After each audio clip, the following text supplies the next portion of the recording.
Cette nouvelle édition de votre programme. Contentieux mémoriel France-Cameroun. Scandalisé, les historiens camerounais expriment leur indignation suite à la nomination de l'artiste musicien Big Mémoire sur le Cameroun.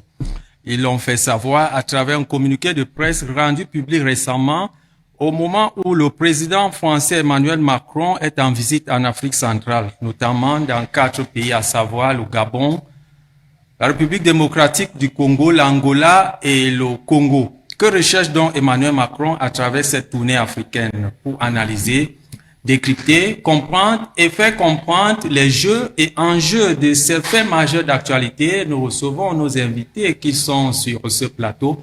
Le 4e reste attendu. J'introduis ceux qui sont déjà là. Docteur Boum, vous êtes politologue. Bienvenue sur le plateau de Regard Croisé.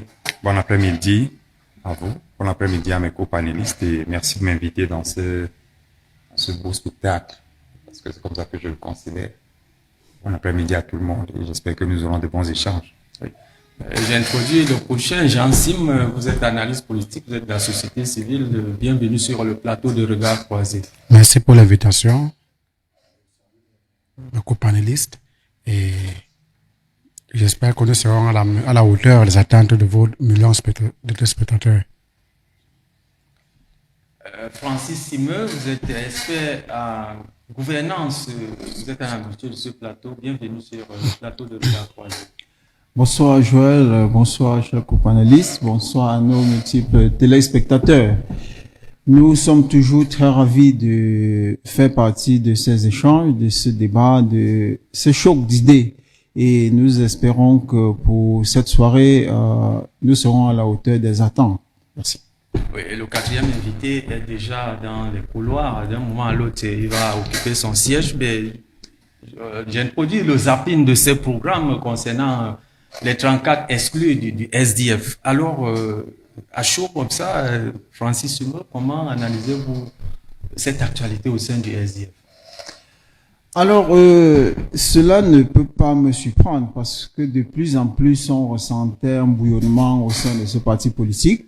Et cela a été donc officiellement, je peux dire, exposé le week-end dernier avec l'exclusion de ces 34 membres, le cadre du Social Democratic Front. Oui. Excusez-moi d'être un peu long, mais il faut reconnaître que dans le paysage politique camerounais, il y a beaucoup de partis politiques, plus de 300. Mais il faut reconnaître également que ces partis politiques dits d'opposition ne sont pas toujours là pour les mêmes objectifs. Je peux comme ça les classer en 4 catégories. Il y a ceux qui sont là parfois pour le rayonnement personnel, familial ou alors identitaire de leurs dirigeants. Vous vous souvenez par exemple du triumvirat qui avait existé à un moment. Oui. Vous allez voir des partis politiques qui ne se mettent en activité que parce qu'il y a un financement qui arrive d'un moment à l'autre. Par exemple, à la veille de l'élection présidentielle. Il y a maintenant cette catégorie de partis politiques d'opposition qui sont plus ou moins créés ou alors supportés par le parti au pouvoir pour animer la démocratie camerounaise. Et enfin, il y a les radicaux. Alors, je dirais que au regard des personnes, des cadres du SDF qui sont exclus, j'ai essayé de parcourir la liste.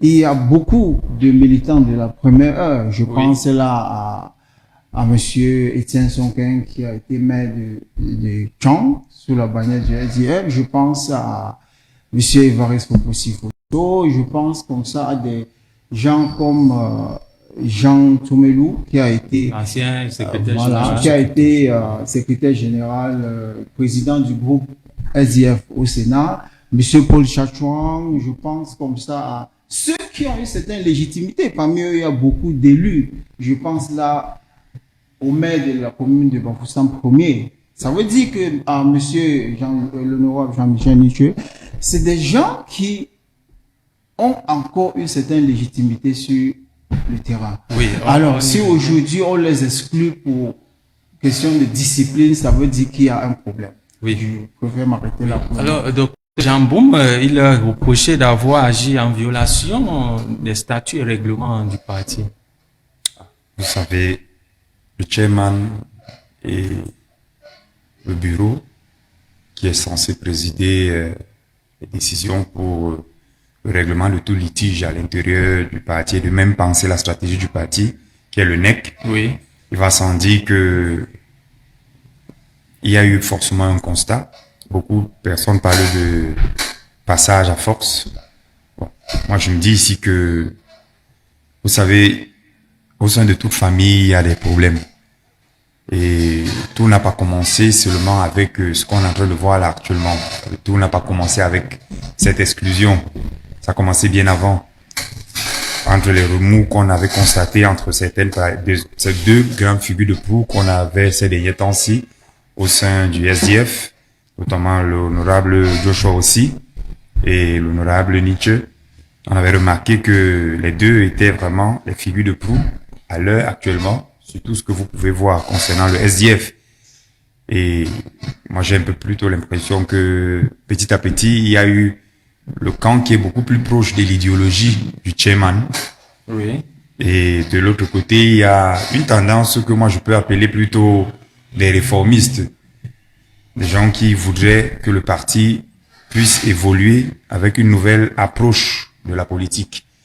Et je pense que c'est en cela que le chairman a vu en cela peut-être des potentiels, je sais pas, des personnes à même de pouvoir faire tomber le parti. Malheureusement, on se rend compte que ils sont en train de débuter quelque chose qu'on a vu avec l'UPC.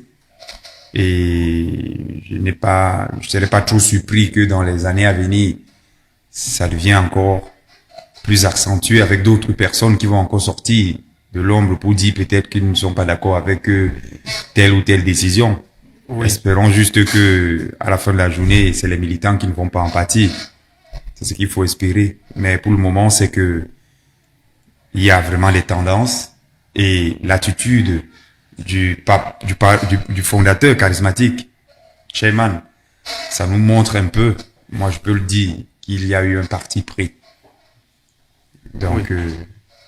Regardons voir quelle sera l'issue juridique, parce que pour le moment, ils ont décidé de prendre le problème et partir avec auprès des instances juridiques. Justement, ils sont en justice avec ces multiples catastrophes à ce niveau. J'ai introduit le quatrième invité, c'est l'aîné de ce plateau. Maï, vous êtes entrepreneur politique, nationaliste dans l'âme. Bienvenue sur ce plateau de Regard Croisé. Merci beaucoup, monsieur le journaliste. Merci à tous les invités copanélistes. Merci à cette émission qui sont de l'autre côté de la vitrine là-bas. Je dis aussi bonsoir à toutes les personnes qui, dans leur maison, devant leur petit écran, ont mis leur temps à profit pour écouter cette merveilleuse émission et regarder les images de votre télévision. Alors, cette actualité du SDF où 34 militants, 4 sont exclus, la secrétaire générale, le maître Adeline Djongan, parle d'auto-exclusion, que ces différents cadres se sont auto-exclus au regard des statuts et textes du parti à travers l'article 8.2. Vous savez, moi, les autres précédents intervenants, j'ai entendu quelqu'un dire là tout à l'heure que ça risque d'être devenu comme à l'UPC. Je dis que on ne peut pas mettre ensemble le diacre et le sacristain. Parce que à l'UPC, tout a été fait depuis 1990 pour nous créer des problèmes. Les lois anticonstitutionnelles que M. Biya a fait voter et a créé en 1990 étaient vraiment des lois qui étaient en violation de la Constitution, en vertu de laquelle lui, il a accédé au pouvoir. Parce que en 1990, l'UPC n'avait plus besoin de déposer un nouveau dossier pour de légalisation. Parce que depuis 1960, l'UPC existait déjà et aucun texte n'était venu interdire l'existence de l'UPC. Oui.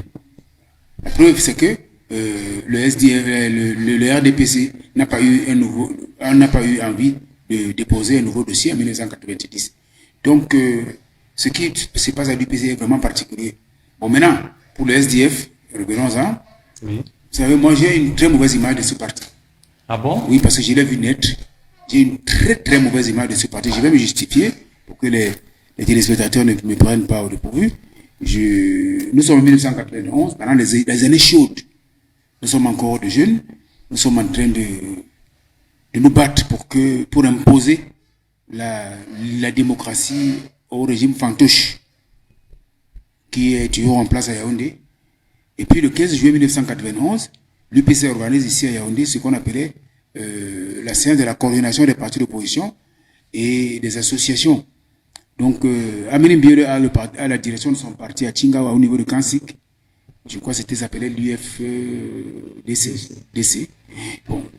C'est de là, après la coordination, après qu'on a tenu la réunion au Lions Club, qui est à Rue-Séper, il y avait 600 000 personnes dehors. Oui, allez-y, de manière bref. Et il m'a été confié de confectionner des tracts qui devaient être, dont j'avais la mission de distribuer, dispatcher à l'université pour qu'on puisse mettre l'année blanche. Et qu'est-ce qui s'est passé? C'est donc passé que il y avait un militant du SDF très engagé, très en vert et blanc et tout, trop zélé, qui était imprimeur au Lezoa. Il a dit que mon camarade, comme c'est toi qui as la charge de faire ça, moi je vais apporte-moi ce travail-là, je vais le faire. Je me suis senti rassuré. Je suis allé lui donner l'argent, il a fabriqué les tracts, mais il m'a vendu au CNR. Ouais, donc c'était un guet-apens. Non, il était un agent de renseignement. J'ai dit qu'il m'a vendu moins cher. Le jour où ma cuisse, il y en avait 5. Ils m'ont porté, heureusement, il y avait un gars qui passait avec le taxi. Il lui dit, va dire au dirigeant de la coordination que Maï est enlevé. Je ne sais pas si je vais revenir vivant ou pas. C'est lui qui est parti et tout à coup, il y a eu une battue. Les Amélie Biele, les Dikakwa, les Kodok, tous ces leaders de l'opposition là, ils se sont mis en branle sur toute la ville de Yaoundé, ils sont passés partout pour essayer de voir, jusqu'à ce qu'ils me retrouvent après minuit. Peut-être celui-là agit individuellement. Ah, c'est vous qui croyez qu'il agit individuellement. Oui. Puisque le leader de SDF, oui, c'était un ancien conseiller municipal de RDPC dans la maison. John Frundi, tout le monde le sait. Oui. C'est quelqu'un qui a bénéficié, donc il n'aime pas la contestation. C'est un type de la famille de Jola. Nous avons même eu des reproches vis-à-vis de lui par rapport à l'UMC au moment où Aïdjo a ordonné l'exécution de Ernest Wanji. Mais ce n'est pas de ça qu'il est question aussi maintenant. Dans le Cameroun, oui, des gens comme le John Frundi, ils n'aiment pas qu'on leur conteste quelque chose. Ces gens qui ont été formés dans la famille Jola, dans la maison de Jola, il est comme ça. Hein, il n'a jamais été élu. Il conteste la légitimité à des gens qui ont mouillé le maillot, comme le Jean-Michel Lithieu, comme les maîtres l'autre là, qui ont passé leur temps à faire obtenir au SDF ses lettres de noblesse. Et pendant que lui, il est assis en taré, il attend que les récoltes tombent, lui mange. Oui. Les autres meurent. Donc, il n'a pas qualité pour pouvoir exclure les gens comme les Nietzsche du SDF. C'est lui qui devait être exclu. Parce que lui, c'est une mauvaise graine. Oui, j'introduis le quatrième invité. Alors, Jean Sim, les exclus disent rester sereins. Jusqu'ici, ils disent qu'ils n'ont pas été notifiés. Oh, d'abord, bonjour à mes copanélistes. Et je suis un peu inquiet de ce qui se dit sur le plateau par rapport à la situation qui se passe au SDF. Oui, je rappelle d'ailleurs que j'ai essayé d'entrer en contact avec 2 éminents cadres du SDF et ils m'ont dit qu'ils sont indisponibles. Mais nous avons quand même un élément de l'un des exclus que nous allons suivre tout à l'heure. Vous poursuivez. Je disais donc que toute organisation sociale, politique ou quelle que soit la forme qu'elle a la discipline. Et cette discipline-là est basée sur des faits, c'est-à-dire les textes qui sont écrits. Oui. Voilà. Ça veut donc dire que lorsque il y a des distensions dans une organisation au sein d'un parti politique comme c'est le cas, il y a des voies de recours où les différents contestataires peuvent s'appuyer pour vider le contentieux. On ne peut donc pas prendre quelque chose qui est en cuisine interne et exposer à la face publique. Parce que Jean-Michel Nietzsche, que nous peignons ici à modèle de sainteté, est le premier à amener l'ordre de désordre dans ce parti à l'élection présidentielle 2018. Je ne connais pas comment ça se manifeste chez eux, Mais ils ont élu un représentant. John Fundi a dit, je ne serai plus candidat. Je n'ai plus l'âge d'aller concourir. Il faut que le parti trouve un candidat. Et Joshua aussi a été élu, a été choisi celui-là qui va porter le parti à l'élection présidentielle. Nietzsche est allé faire la campagne à son adversaire. Vous avez les éléments. Il y a des éléments concrets, les meetings où il était avec le professeur Maurice Kamto. C'est qu'il y a de bons droits parce qu'il est libre. Nous sommes dans un pays démocratique. Lorsqu'ils sont revenus là-bas, après l'échec qu'ils ont eu aux élections, le parti a fait un congrès pour voir ce qui n'allait pas. Oui, mais je voudrais comprendre. Oui. Les 34 exclus disent rester sereins. Ils ne peuvent pas dire. Ils n'ont pas été notifiés. Non, ça veut dire que oui. Déjà, c'est des gens qui ne sont pas sérieux. Parce que chacun a une approche individuelle. Jean-Michel Nietzsche, au lendemain de son exclusion du SDF, notifie au secrétaire de l'Assemblée nationale qu'on doit suspendre ses perdièmes. Et que l'Assemblée nationale doit prendre acte de cette exclusion pour reconfigurer les bureaux. Donc la répartition des postes au sein de l'Assemblée nationale. Ces perdièmes-là sont reversés à chaque parti. Oui. Ça dépend, les quotas sont indépendamment. D'autres prennent 50%, d'autres 30%, d'autres 10%. Ça dépend et c'est une loi qui le régit. C'est-à-dire que le parti notifie à l'Assemblée nationale, on attend un nombre d'élus. Il faudrait donc à chaque mois, par rapport à ce qui leur revient, vous nous donnez tel pourcentage. Nietzsche a demandé qu'on suspende ce qu'on coupe sur lui pour le compte de son parti. Que les autres prétendent encore être membres.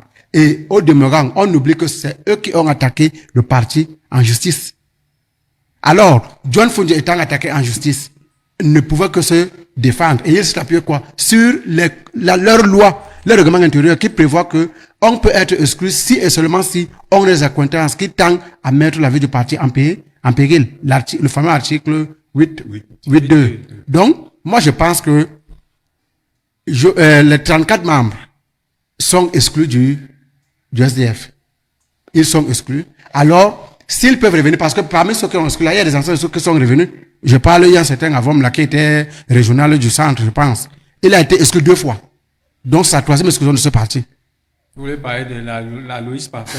Voilà. Donc, c'est la 3e, ça veut dire que même quand il était exclu, le parti est revenu, ils ont compris que nous sommes humains, on peut avoir des états d'âme, on peut avoir des trucs. Et comme il disait cependant, le fonctionnement des partis politiques au Cameroun est très critique.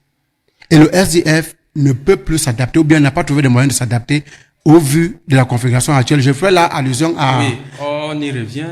Je voudrais qu'avec le concours de la réalisation, écouter cet élément, cette intervention de Maître Moustapha Ngouani. Il s'agit de faits extrêmement graves. Parce qu'il y a un principe, il y a un sacro-saint principe en droit de procédure, qui est celui du contradictoire. Lorsque vous voulez sanctionner une personne, il faut lui donner la possibilité de faire entendre sa cause. Malheureusement, dans le cas qui nous concerne, le président national n'a pas donné la possibilité aux personnes dont il s'agit de se faire entendre. Donc nous n'avons pas pu comprendre ce phénomène. Nous avons décidé qu'il fallait que la lumière soit faite sur la gestion financière de notre formation politique, qui semble être la vache à lait de quelques-uns. Nous avons donc décidé qu'il fallait siffler la fin de la récréation.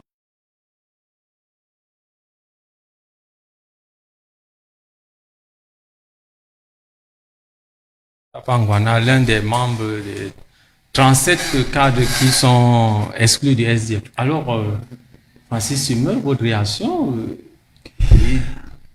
il est en train de relever le fait qu'ils n'ont pas eu le temps, on n'a pas permis de pouvoir s'exprimer, de pouvoir se défendre. Oui, ce qu'il dit est pertinent, mais en plus, je vais mentionner ce qu'il a dit pour conclure, à savoir le questionnement de la gestion financière du parti. Apparemment, c'est là où se situe l'indiscipline en question. Mais c'est parce que je ne comprends pas comment des gens qui sur le terrain ont une certaine légitimité.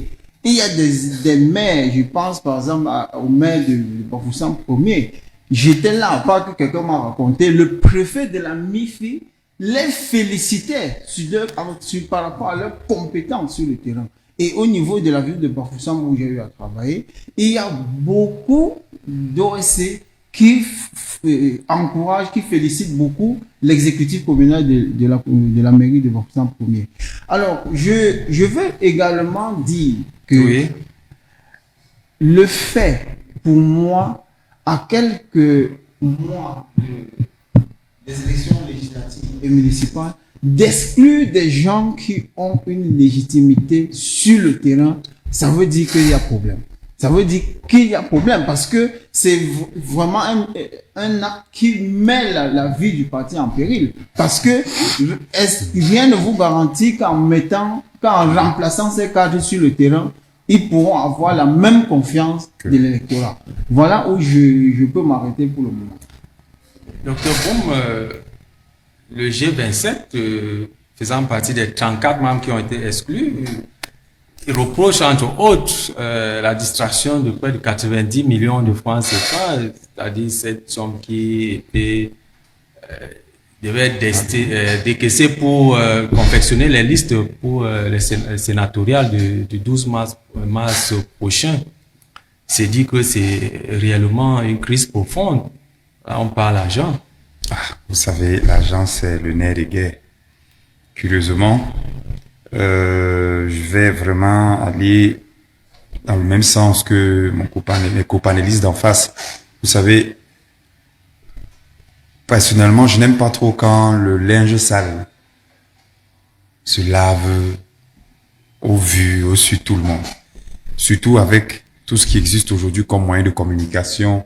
Je pense que pour un parti sérieux, il aurait été mieux de s'asseoir et de pouvoir régler cela en interne.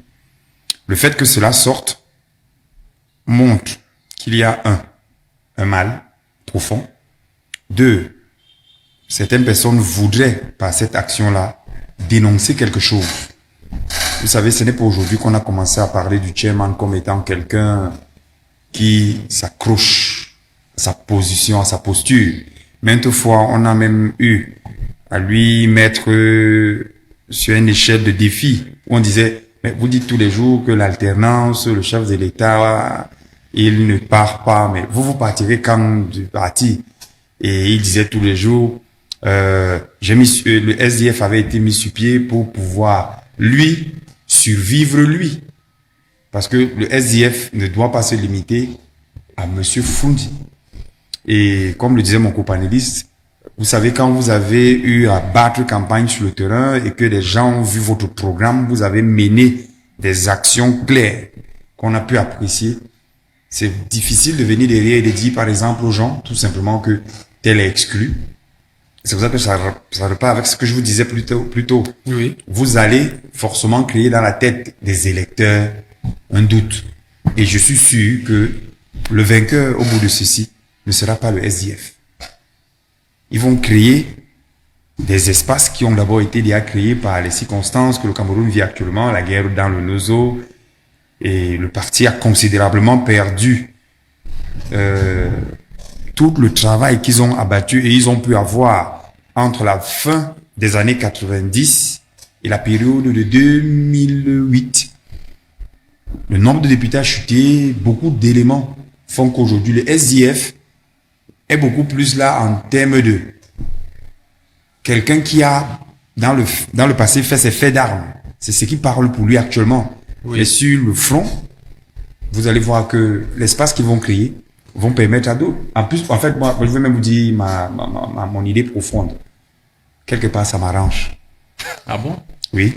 Pourquoi? Vous laissez la place à d'autres. Si vous n'êtes pas prêt à servir le peuple, parce que quand les gens commencent, les adultes commencent à parler d'argent, c'est un peu comme une histoire de réunion où, non, tel connaît le trésorier, comme ils ont leur acquaintance, ils ont retiré l'argent, ils sont partagés entre eux. C'est ce qui est en train de ressortir.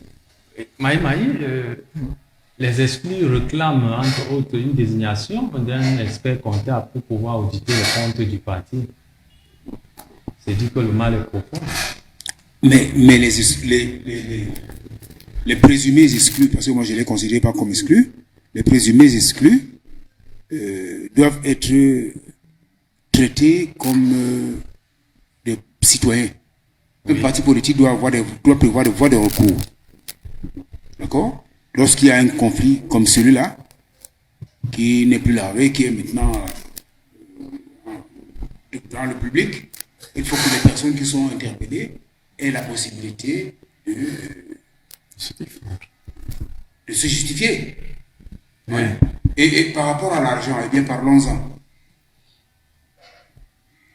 Au Cameroun, les politiciens ont de mauvais rapports avec l'argent.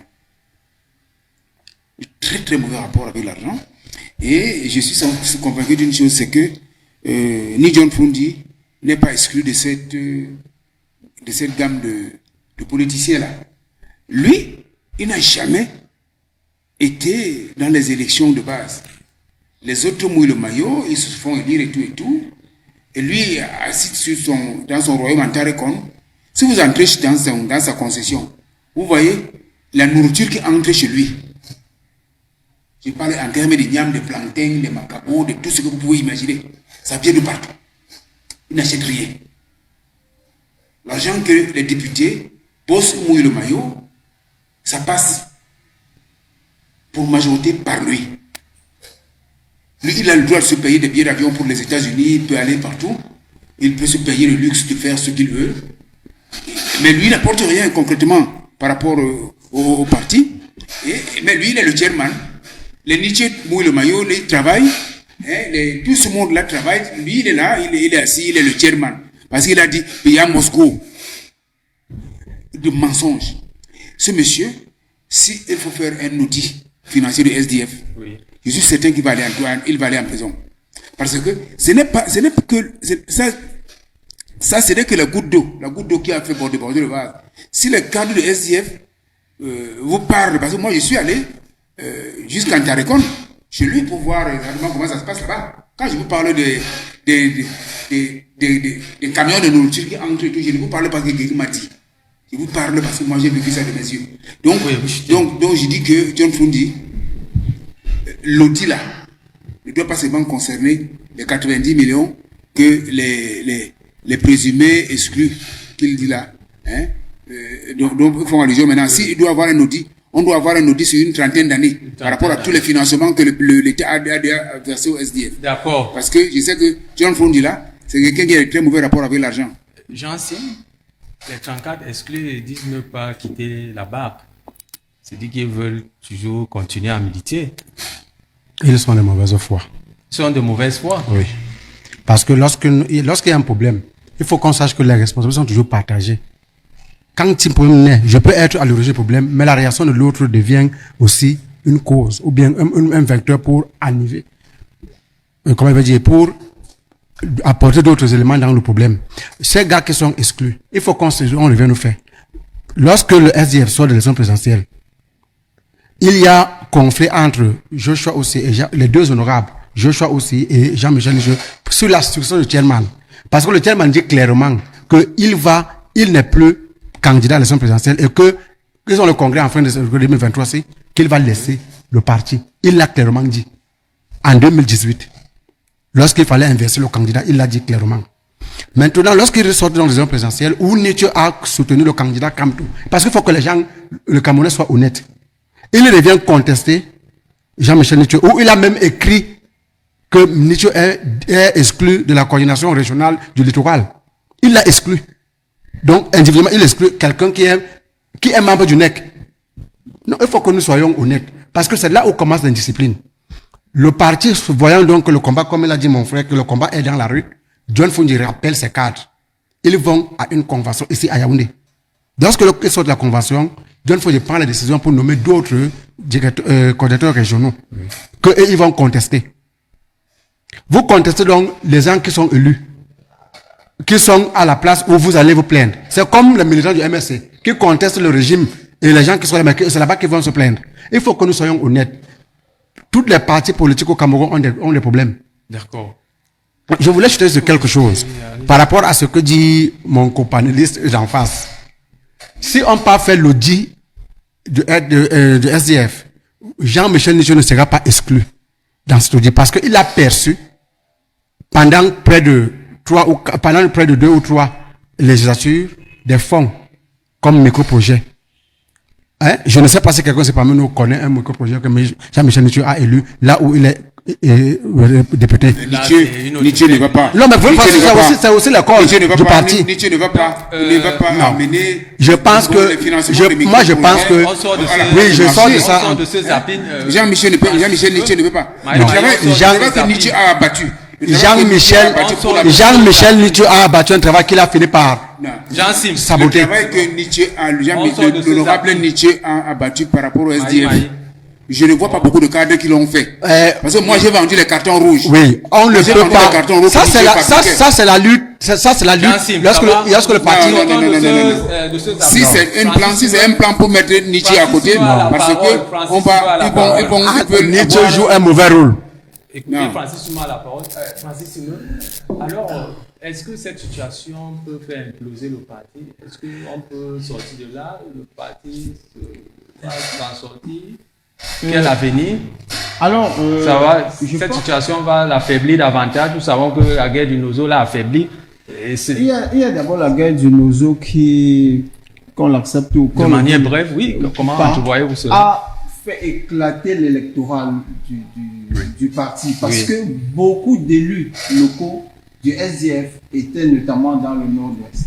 Ce n'est plus le cas aujourd'hui, mais Oui. si aujourd'hui on décide d'exclure les quelques élus qui existent ailleurs, ça veut dire quoi? Ça veut dire que lors des prochaines échéances électorales, le SDF va encore perdre parce que pour battre campagne, avoir par exemple la réputation des gens comme Jean-Michel Nietzsche, Cyril Niang et autres, sur le terrain, ce ne sera pas facile. On va certes les remplacer, mais on ne sait pas si ceux-là auront la même capacité de mobilisation sur le terrain. Après la publication de la liste, ceux qui ont été mis dans ce paquet, dans cette liste des 34, avaient la possibilité soit de quitter le bar, soit de rester, soit de créer une autre parti politique, soit de rallier une autre formation politique, soit même de quitter la politique tout simplement. Or, s'ils décident de rester, ça veut dire qu'à la base, ils avaient une certaine conviction pour l'idéologie du SDF. Mais aujourd'hui, aller encore, je veux dire, s'aliéner en allant en justice dans un système qu'on a passé plus de 30 ans à contester, c'est vraiment des choses qu'on ne sait même pas. Vous comment- voyez donc pourquoi je dis que c'est les gars qui ne sont pas sérieux. Le zapping est clos. Sur ce, nous allons prendre la première respiration de cette émission.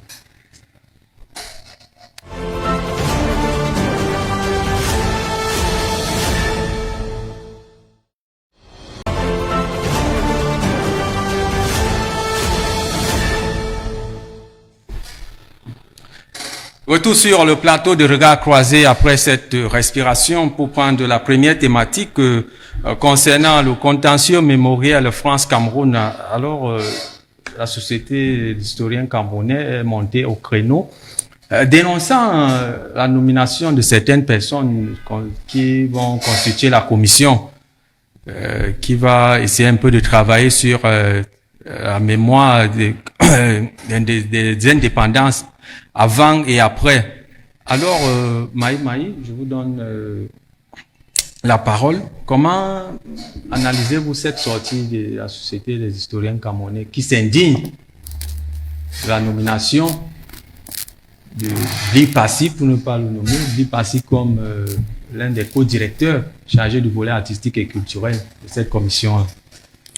Vous me donnez pas envie de rire.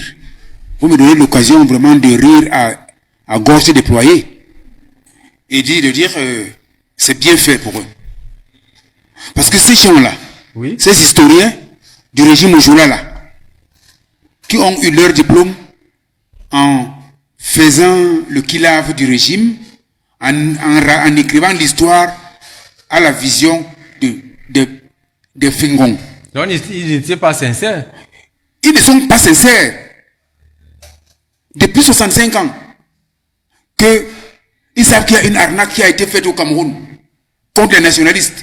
Ils ont écrit quoi pour que le peuple connaisse?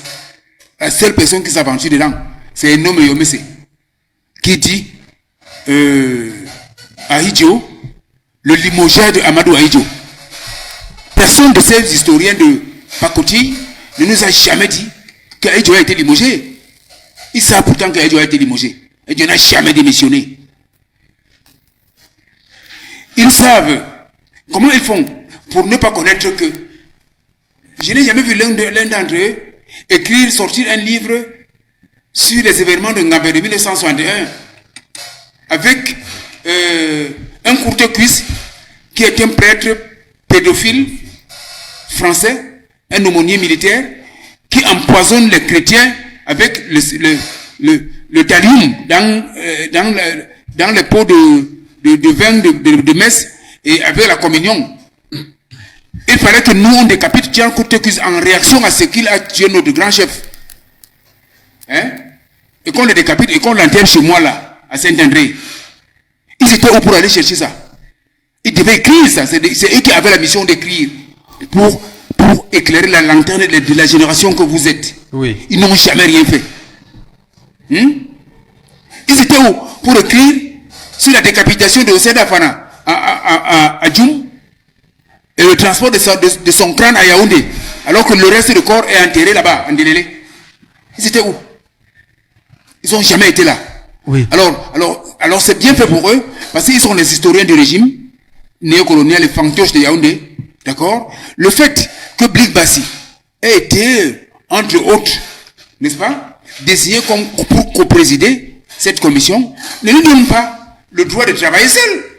Il peut trouver des historiens comme le docteur Boum, comme le camarade. Effectivement, il rappelle que cette commission. Il peut s'entourer des historiens, justement, des jeunes. Moi, anthropologues. je préfère qu'il s'entoure des hommes jeunes de sa génération.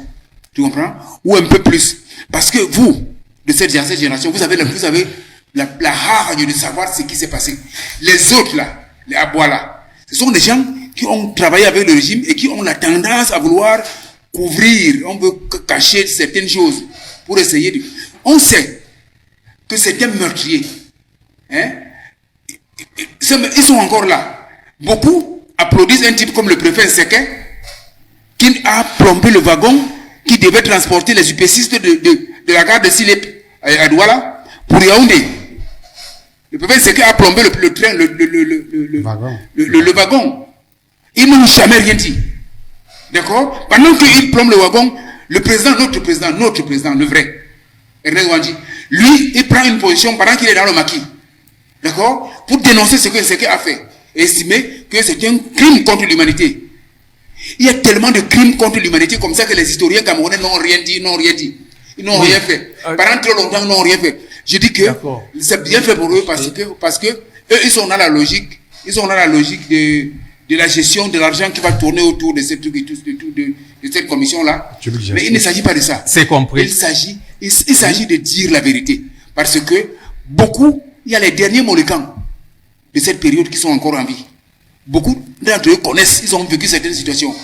Beaucoup d'entre eux ont des archives. Et les archives là, nous allons travailler avec Blik Bassi. Nous allons aller voir ce que nous savons lire et écrire. Il n'y a pas que les historiens de régime de Yaoundé qui connaissent. Nous allons lire. Nous allons écrire la vraie histoire du Cameroun. Docteur Boum, nous parlons de quoi? Dans le communiqué. Ils ne pouvaient pas écrire quelque chose sur la tuile de la métier. Là où on précipitait les UPCistes. On revient à vous tout à l'heure. Docteur Boum, alors dans le communiqué de la Société des historiens du Cameroun, ils disent qu'ils savaient d'avance que dès l'annonce de Macron à Yaoundé en juillet 2022 que c'est une mascarade. Pourquoi venir aujourd'hui dire que cette annonce, ils savaient d'emblée que c'est une mascarade? C'est pas un faux fuyant là? C'est difficile de critiquer ses maîtres, hein. C'est très difficile. Mais on va essayer. C'est une tâche scientifique. Il faut utiliser la démarche.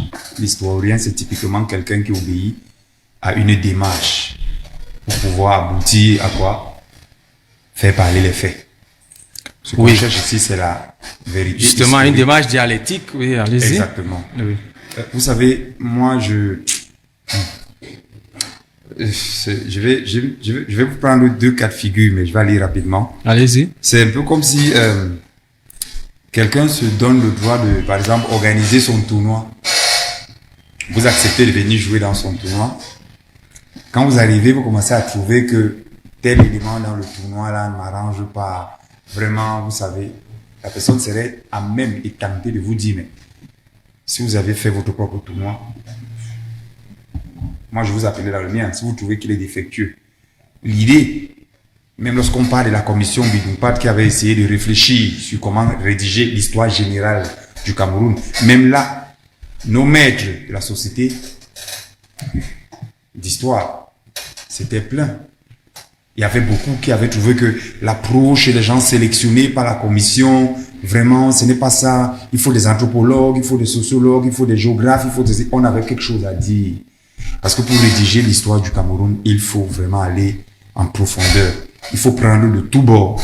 Et il faudrait pouvoir séquencer cela de telle manière que chaque travail correspond à une période bien précise. C'est une très grande tâche.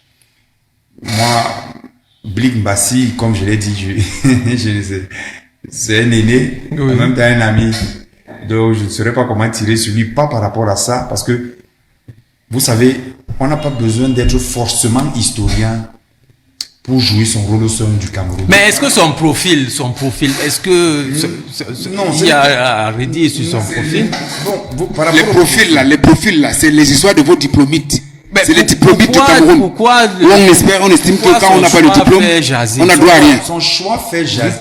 Vous savez, moi, j'ai essayé un peu de parcourir les travaux de la personne qui co-dirige avec lui.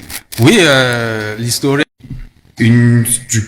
Comment on peut dire, de donner une réponse qui correspondait à ce qu'on avait posé au président quand il était ici, oui, en juillet, et qu'il avait donné comme réponse que nous allons, vous savez, moi, je suis un peu dérangé parce que des fois, nos élèves, par exemple au lycée, et certains de nos élèves, de nos étudiants en fac, nous disent toujours, tous les jours, les enseignants disent la même chose, que l'histoire du Cameroun reste à écrire. Mais c'est laquelle? L'histoire du Cameroun, c'est celle que mon copanéliste, Maï, qui est mon père en même temps, dit. Il y a tellement de non-dits. Quand vous regardez l'ouvrage de Thomas Deltombe, oui, La guerre du Cameroun, c'est bien séquencé. Mais quand vous allez regarder, par exemple, qu'on a pris un personnage comme Achille Bembe, qui est un maître,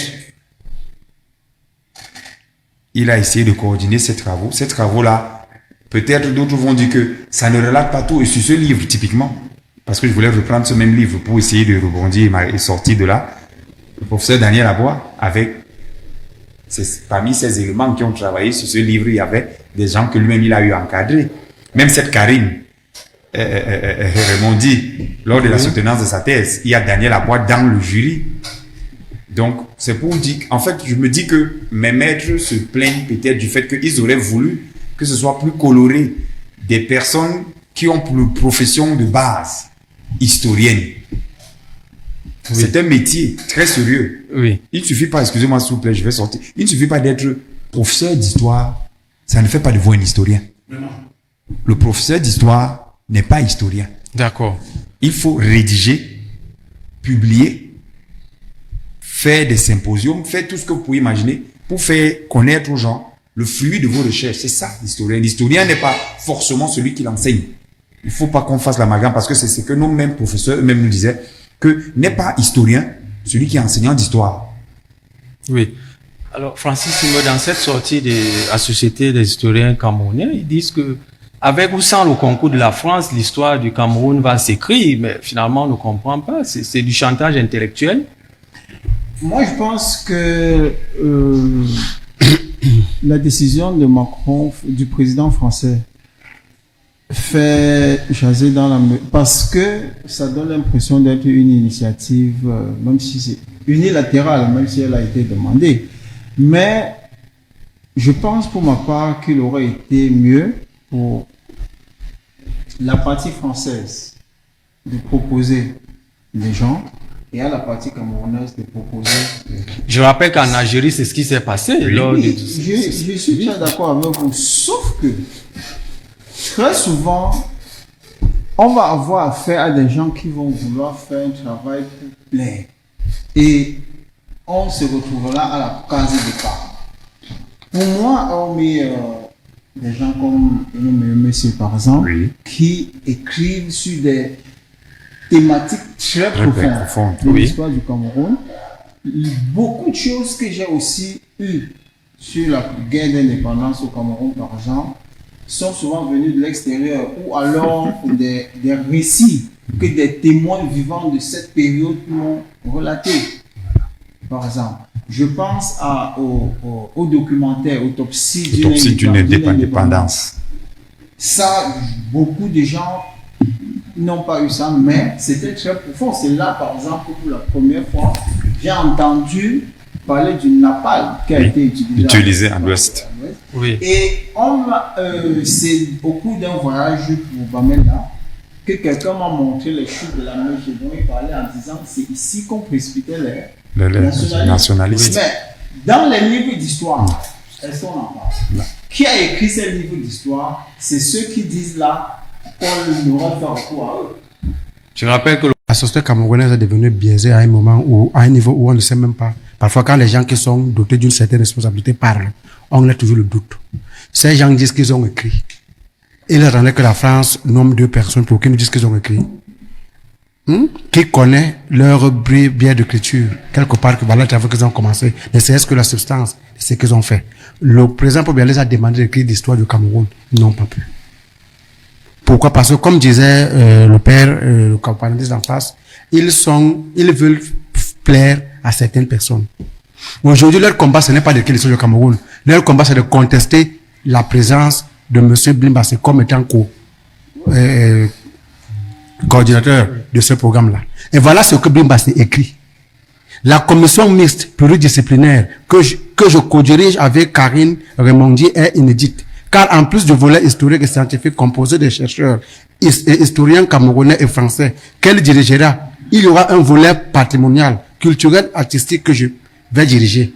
Ce sera alors l'occasion de recueillir des témoignages vivants, surtout de Tangier, du territoire camerounais, et de questionner le rôle important des femmes, des rituels, des forêts, de tout événement vivant ainsi que des objets, afin de recueillir un maximum d'informations et de perspectives permettant de faciliter et de renforcer dans un second temps l'écriture du récit national camerounais. oui. Ça veut dire que Blimbassi nous dit, c'est qu'il est ouvert. Il connaît le rôle qu'il doit jouer. Et qu'il est ouvert.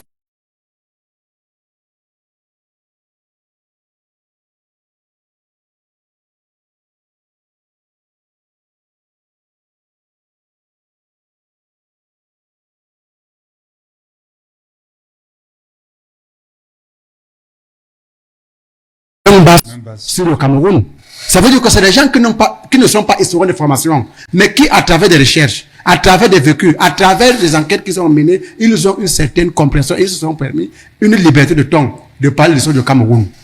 Si on associait, par exemple, le journaliste, votre confrère, Alain Foucault, ils allaient contester.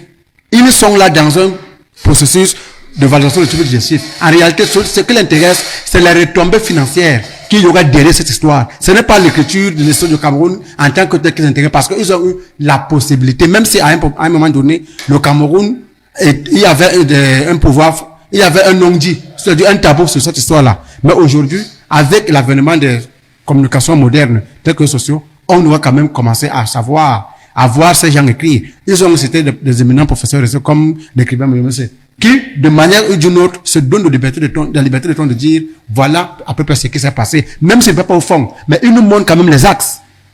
Ou les axes sur lesquels on peut se poser pour continuer le travail. Eux, ils ne font rien.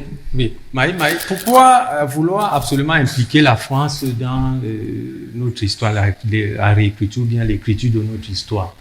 Pourquoi? Mais parce que la France est l'acteur. Bon, la France est l'acteur. Ici, on peut avoir, il y a les victimes, le peuple camerounais, il y a la France, il y a le gouvernement camerounais, qui s'est prononcé pour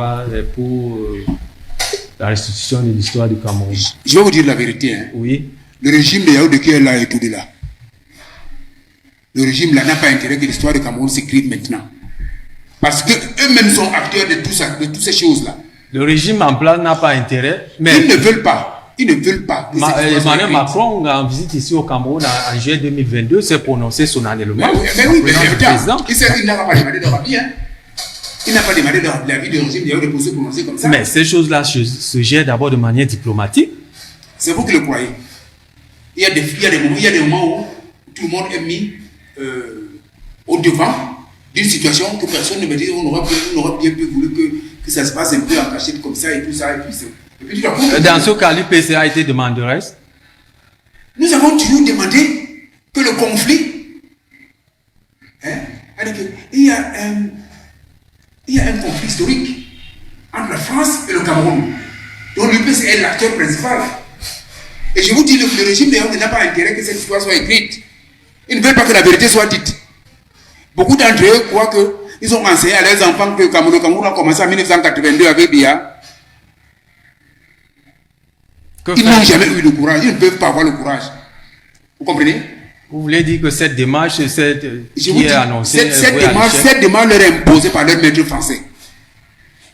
Je peux parce que aujourd'hui, la France a le dos au mur. La France est en passe de perdre l'Afrique. La France a donc, dans un sursaut de survie, cette tendance à vouloir chercher, à essayer de redorer un peu son blason par rapport au mal qu'il a fait aux Camerounais. Vous comprenez? Mais cette histoire-là, on va l'écrire. Nous allons écrire cette histoire. On va l'écrire. Parce que dans cette histoire, au terme de tout, mes camarades qui sont dans les fosses communes dans le Bamboutos, mes camarades qui sont dans les fosses communes à Bandenkop, mes camarades qui sont dans les fosses communes à Ekité, mes camarades qui sont dans les fosses communes à Momdiban, mes camarades qui sont dans les fosses communes là-bas à Sonsimout, nous devons les exhumer aux frais de la France et leur réserver des sépultures dignes pour l'éternité. Ce sera les cimetières nationalistes. Oumniobé, qui est coulé dans le béton à Ezeka, doit être exhumé. Il faut qu'on puisse faire sur Oumniobé, les médecins légistes doivent faire sur son squelette un travail. Comment vous appelez les médecins là qui font d'autopsie. Voilà, on doit faire un travail d'autopsie pour qu'on sache exactement comment Oumniobé a été tué. Parce que nous savons que Oumniobé n'est jamais mort pour amener à l'Ebelengo. La preuve, c'est que le 13 septembre 1958, les hommes qui ont vécu, qui ont vu le corps de Podol, vous disent que le corps de Podol était saignant.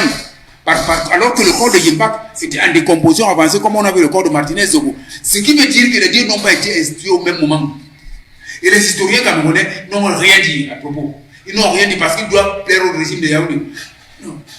Il ne s'agit plus du régime de Yaoundé maintenant. Il s'agit du peuple camerounais. Parce que le peuple camerounais attend des réparations. D'accord? Par rapport au mal que la France a fait au Cameroun.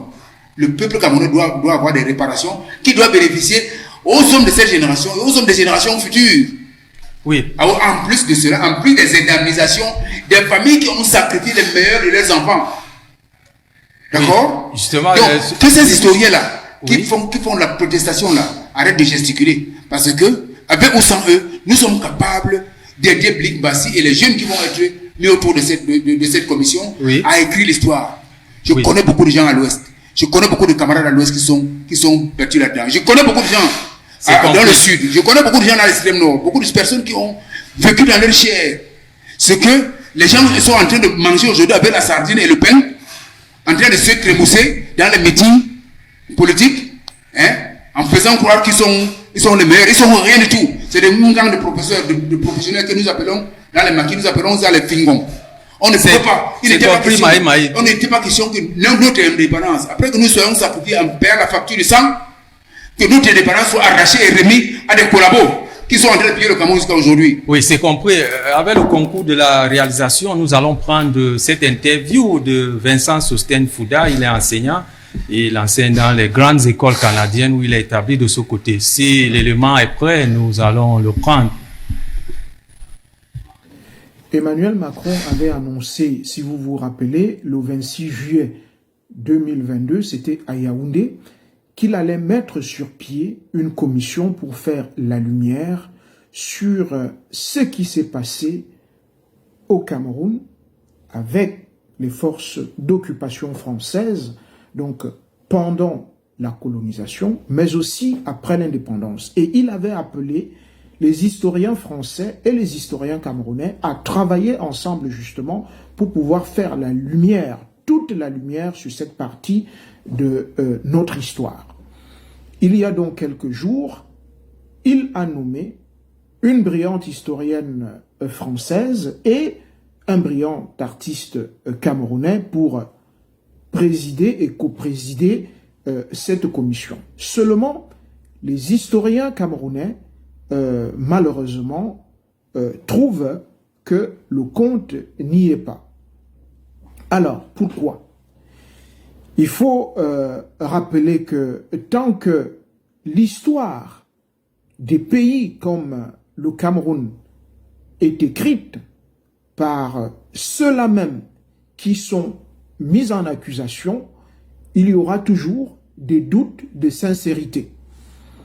Bien évidemment, les Camerounais, les historiens camerounais se sont mobilisés et ils se demandent pourquoi n'a-t-on pas trouvé parmi eux un historien capable de porter cette commission qui lui-même fera appel à toutes les autres ressources. Et la déclaration de Big Bassi, pour ne pas le nommer, a malheureusement d'ailleurs mis à nouveau les Camerounais en alerte. Parce que quand il dit qu'il va s'occuper du volet culturel dans cette commission et toute la partie historique, il va la laisser à sa collègue française. Il faudrait rappeler ici, si vous voulez très bien, que la culture, c'est quoi?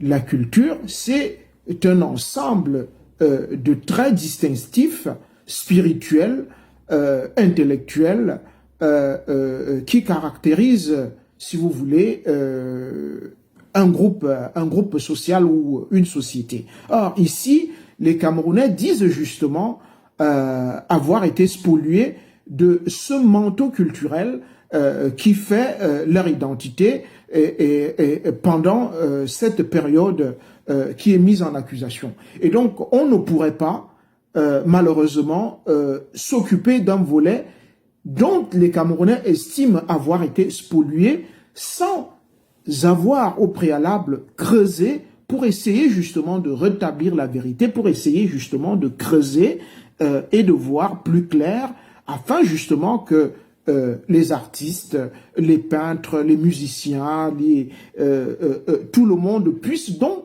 s'emparer par la suite de ce manteau historique pour pouvoir justement reconstruire ce qui a été brisé, pour pouvoir remettre à la lumière ce qui a été mis sous le boisseau. Voilà, à mon sens, ce qui fait problème dans cette commission mise sur pied par le président Emmanuel Macron. Retour sur le plateau de regard croisé après cette intervention de Vincent Sosthène Fouda, universitaire. Il est établi du côté du Canada où il enseigne dans les grandes écoles. Alors, Jean-Sim, votre réaction après cette intervention de Vincent Sosthène Fouda? L'universitaire Sosthène Fouda replace le décor de l'enjeu qui se vit actuellement. Oui. Et ici, il faut questionner la responsabilité du gouvernement camerounais. Parce qu'il faut dire que ce n'est pas Macron qui est le premier à annoncer la déclassification des archives. C'est son prédécesseur, François Hollande, oui, qui le dit. En visite également au Cameroun. Donc, il avait annoncé le temps. Et Macron, aujourd'hui, se rendant compte que la France perd de plus en plus en crédibilité, on y reviendra dans le prochain truc, a donc saisi aussi la même perche pour dire on va déclassifier. Et il faudrait qu'on s'unisse pour travailler, pour mener un travail de fond. Parce qu'il avait d'abord dit que pour que on ne questionne pas ou bien on ne juge pas une partie d'avoir pris position pour tel ou tel, il faudrait que les deux parties s'associent. Depuis que cette commission a été créée, est-ce que notre gouvernement s'est prononcé? Pas encore. Pas encore. Or, lorsque la France a seulement émis l'idée de remettre les objets pris pendant la colonisation à certains pays, le Bénin s'est accroché et ils ont récupéré certaines parties de leur patrimoine. Chose que nous, on n'a jamais fait. Du moins de manière officielle.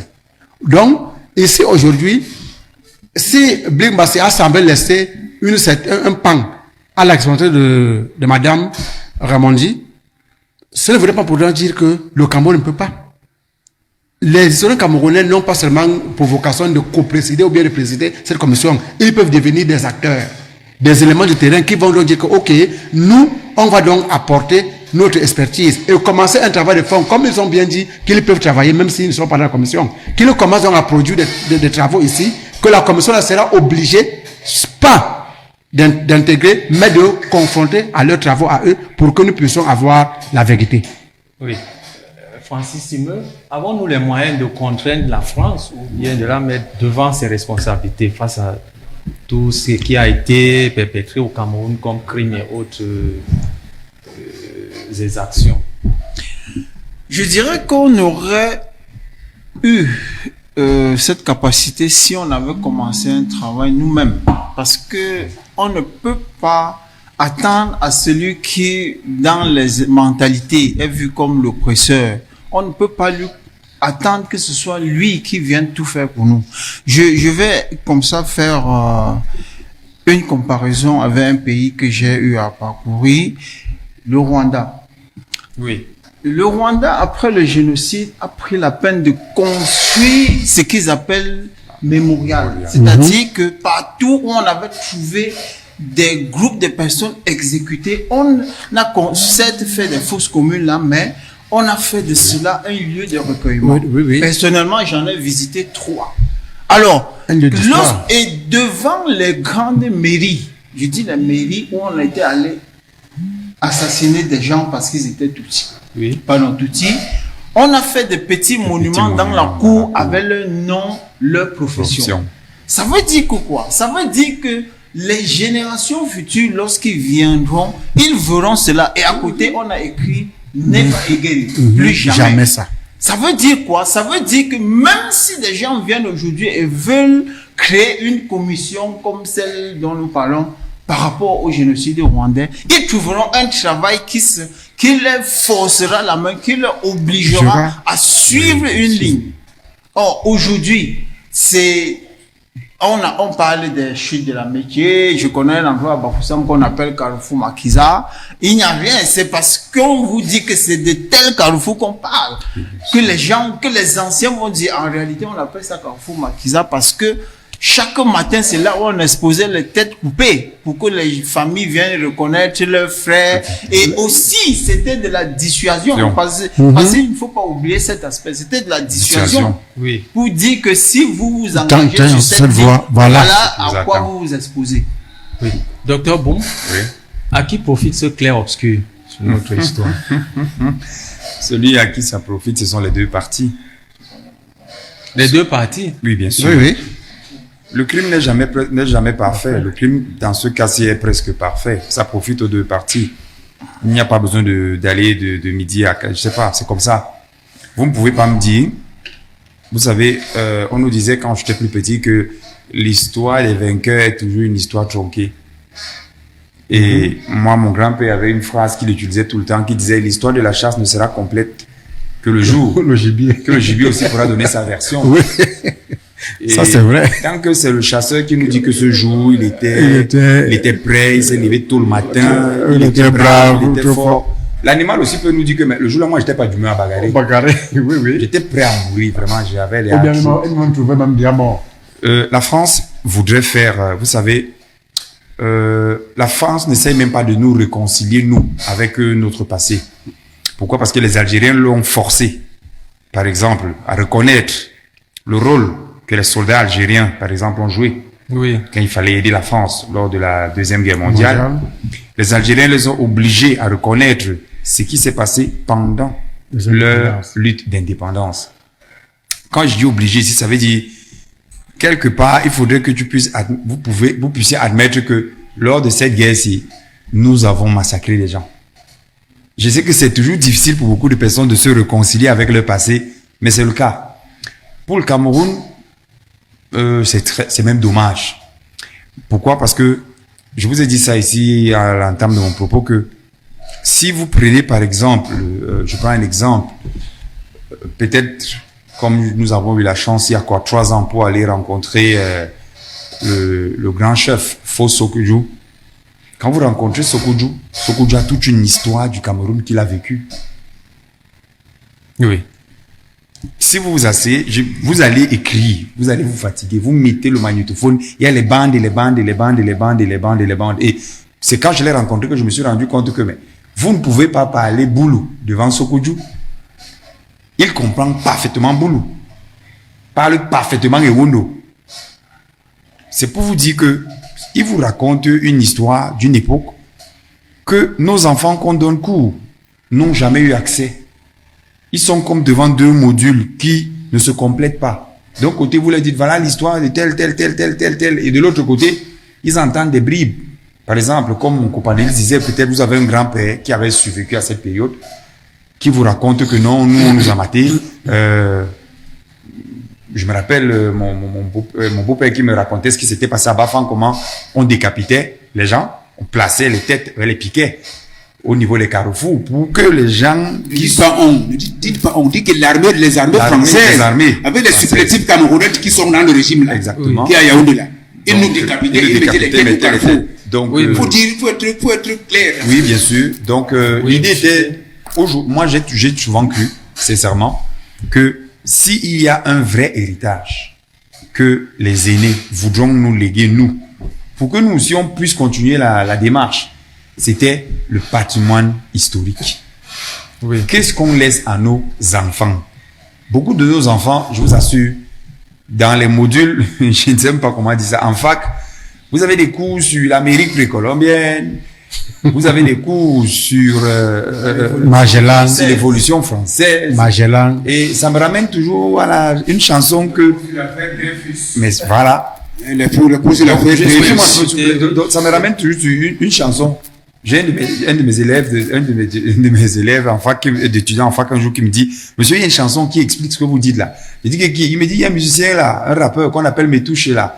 J'ai dit, je connais pas ce que c'est. Il dit, allez sur YouTube. Je vais sur YouTube, j'appuie Métouché là, et je tombe sur quelqu'un qui dit, dans une phrase de sa chanson, vous prenez le nom, vous mettez ça ici. Est-ce qu'il y a l'avenue Onana là-bas? Est-ce qu'en France il y a l'avenue Onana? Au Cameroun il y a l'avenue Kennedy. Il y a les lycée Leclerc. L'avenue Fox. On ne célèbre Boulevard, pas nos héros, on ne célèbre pas Boulevard nos Leclerc. histoires. C'est il y a à peine quelques ans, 2 ans, qu'on était en train de se plaindre que les cahiers qu'on vend à nos enfants pour faire les cours, on pouvait quand même mettre derrière certains de ces cahiers des petites bribes d'histoire pour que les enfants puissent comprendre que, ah, ok, ça, la région de l'Ouest a telle caractéristique, tel élément. Ça n'existe pas. Oui. Maï, quelles peuvent être les retombées politiques, économiques et culturelles d'une telle démarche pour pouvoir restaurer l'histoire du Cameroun? N'allons pas vite en besoin. Oui. Je vais vous donner d'abord mon appréciation par rapport à l'intervention de Sostène Fouda qui parlait tout à l'heure là. Oui, allez. Je sens en ce que Sostène a dit un soupçon de mauvaise foi. Un soupçon de De mauvaise foi. Vous comprenez? Oui.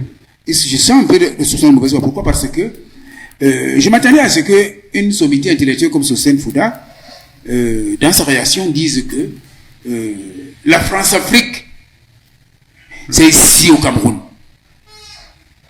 C'est comme vous dit aujourd'hui, la France-Afrique depuis 60 ans là. C'est ici au Cameroun que les laboratoires de France-Afrique ont été élaborés. Ok? J'attendais à ce que Fouda nous dise que dans ce qui est en train de se faire là, n'est-ce pas? Il y a une commission qui est prévue pour 12 personnes. Il y a 2 personnes pour la coordination de la commission, les travaux de la commission, mais il y a 10 autres places qui restent. Où des intellectuels camerounais comme le docteur, comme les autres, etc., doivent être intégrés, n'est-ce pas, pour aller faire le travail de la recherche des archives. La mallette que Oumyobé avait le jour qu'on l'a tué, les Français l'ont récupérée. Nous voulons qu'ils nous remettent cette mallette. On veut savoir ce qui est dedans. Et c'est construit dans les archives. Peut-être à l'occasion de ces travaux-là. Mais c'est pour cela que je vous dis que les historiens du régime là sont les historiens de pacotille. Parce qu'ils avaient de la matière à mettre depuis très longtemps. Ils n'ont pas voulu l'exploiter. Bon, maintenant, oui, il y a la partie artistique. Dans les musées français, vous allez trouver les objets d'art enlevés des chefferies Bamileke, enlevés des chefferies Mousgoum, enlevés des chefferies du Sud. Que nous partons contempler là-bas. Oui, vous partez contempler là-bas et vous payez de l'argent pour contempler. Et c'est notre richesse. Vous comprenez donc que la partie artistique de cette commission n'est pas à négliger. Parce qu'il y a notre patrimoine culturel qui nous a été arraché et qui est entre les mains des Français. Il faut qu'on revienne. Il faut qu'on se regarde les yeux dans les yeux. On se comprend? Oui. Maintenant, il y a que... J'ai entendu quelqu'un dire là que l'Algérie a été consultée pour la mise en place de la commission pour la réécriture de l'histoire entre la France et l'Algérie. Normal. Puisque les maquisards du FLN, c'est eux qui ont donné le sacrifice de meilleurs d'entre eux. C'est leur sang qui a été le prix à payer pour que l'indépendance de l'Algérie soit là. Les gens qui sont à Yaoundé là, à Etoudé là, qui bavardent là, qui pillent les caisses de l'État là, ils n'ont jamais été là. Ils n'ont jamais versé une goutte de sang. Ils n'ont jamais donné aucun effort. Certains d'entre eux, je parle pour ceux qui me sont mes voisins, hein, laissez-moi aller jusqu'au bout. Pour ceux qui me sont mes voisins, certains disaient que, parlant de la guerre, ils disaient que c'est-à-dire que la guerre de Bassa. Ah ben si. Je ne sais pas comment les autres, dans d'autres cultures, on peut appeler ça. Mais je parlais de ceux qui sont à côté de moi au télé là. N'est-ce pas? Ils disaient que Diabembele. Pendant que nous, on pleurait ici au télé parce qu'on a tué un fils dans les maquis, et ils sont en train de faire la fête avec les prêtres blancs. Qui sont en train de sodomiser certains de leurs maris et de mettre la grossesse dans les sixa à leurs épouses. Vous comprenez? Les historiens camerounais n'ont jamais voulu se pencher sur ces parts de l'histoire. Il y a tellement de tomes de choses à écrire pour le Cameroun que quand je les entends parler, j'ai envie tout simplement de rire. D'accord? Maintenant, vous parlez... Quelles peuvent être ces retombées là sur le plan politique et économique? Sur le plan politique, nous allons d'abord récupérer notre orgueil, oui, notre honneur. C'est ça la principale chose. Oui. N'est-ce pas? Nous allons dire aux générations les générations qui vont suivre vont comprendre que les prédateurs depuis 82 là, leurs prédécesseurs depuis 1958, quand Aïdjo prend l'argent des Français et poignarde son patron Birandré, hein?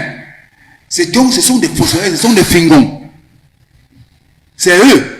C'est à eux que les Français ont trouvé bon que l'effort, le sang que nous on a donné, le travail que les Mouniorons sont partis à battre à l'ONU, dans les maquis, à l'ouest Cameroun, dans le sud, dans l'extrême nord, partout au Cameroun.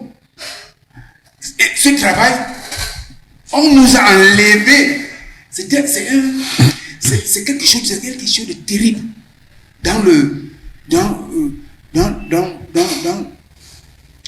dans l'histoire contemporaine, que de manière aussi brutale, on arrache la victoire à ceux qui sont battus pour la donner à des gens qui ne savent rien de cette histoire. Oui. Donc, pour dire que, non, vous savez, le Cameroun va seulement gagner, non seulement sur cet aspect, le Cameroun va gagner en termes de réparation. Oui. Parce que la France a le droit de réparer. Vous savez que, à cause de l'aide Micmac, nous avons perdu le Northern Cameroun. Une partie de notre territoire a été attachée au Nigeria à cause de leurs choses-là. Vous savez ça? Alors que nous étions allés sur une réunification antérieure, une table ronde pour dessiner les contours de l'indépendance, n'est-ce pas? Et les élections générales qui devaient désigner la coalition des partis qui devait entrer dans le Cameroun à l'indépendance, on aurait fait l'économie de la perte des territoires camerounais. On fait comment? La France doit payer parce que c'est eux qui nous ont fait perdre ce territoire. Et ça, ce n'est pas au bénéfice de l'UPC, c'est au bénéfice du peuple camerounais. Et au bénéfice des générations qui doivent suivre. On se comprend? Et maintenant, oui, n'est-ce pas? Oui. La Libye a obtenu de l'Italie que l'Italie répare le mal qu'il a fait au peuple libyen. Et l'Italie a réparé. D'accord? En termes d'infrastructure, au bénéfice des populations libyennes, même comme ils ont cassé tout ce que Kadhafi a fait. Le Cameroun a besoin de réparation. D'accord? C'est-à-dire qu'on doit créer une vaste route qui part de Kousseri, d'accord, jusqu'à Mbam, avec des bifurcations à partir de Ngaoundéré, sur la zone qui va à l'ouest, la bifurcation sur la zone qui va jusqu'à Kribi, des bifurcations sur les zones qui vont jusqu'au Congo. La France doit payer ça. Parce que la France nous a notre richesse, ils ont notre argent. Nous avons, comme on dit au quartier, nous avons le macabre des Français. D'accord? Ils doivent réparer ça. Ils doivent investir notre argent pour que les générations futures puissent profiter, sachant que ça, c'est le sang de nos meilleurs héros.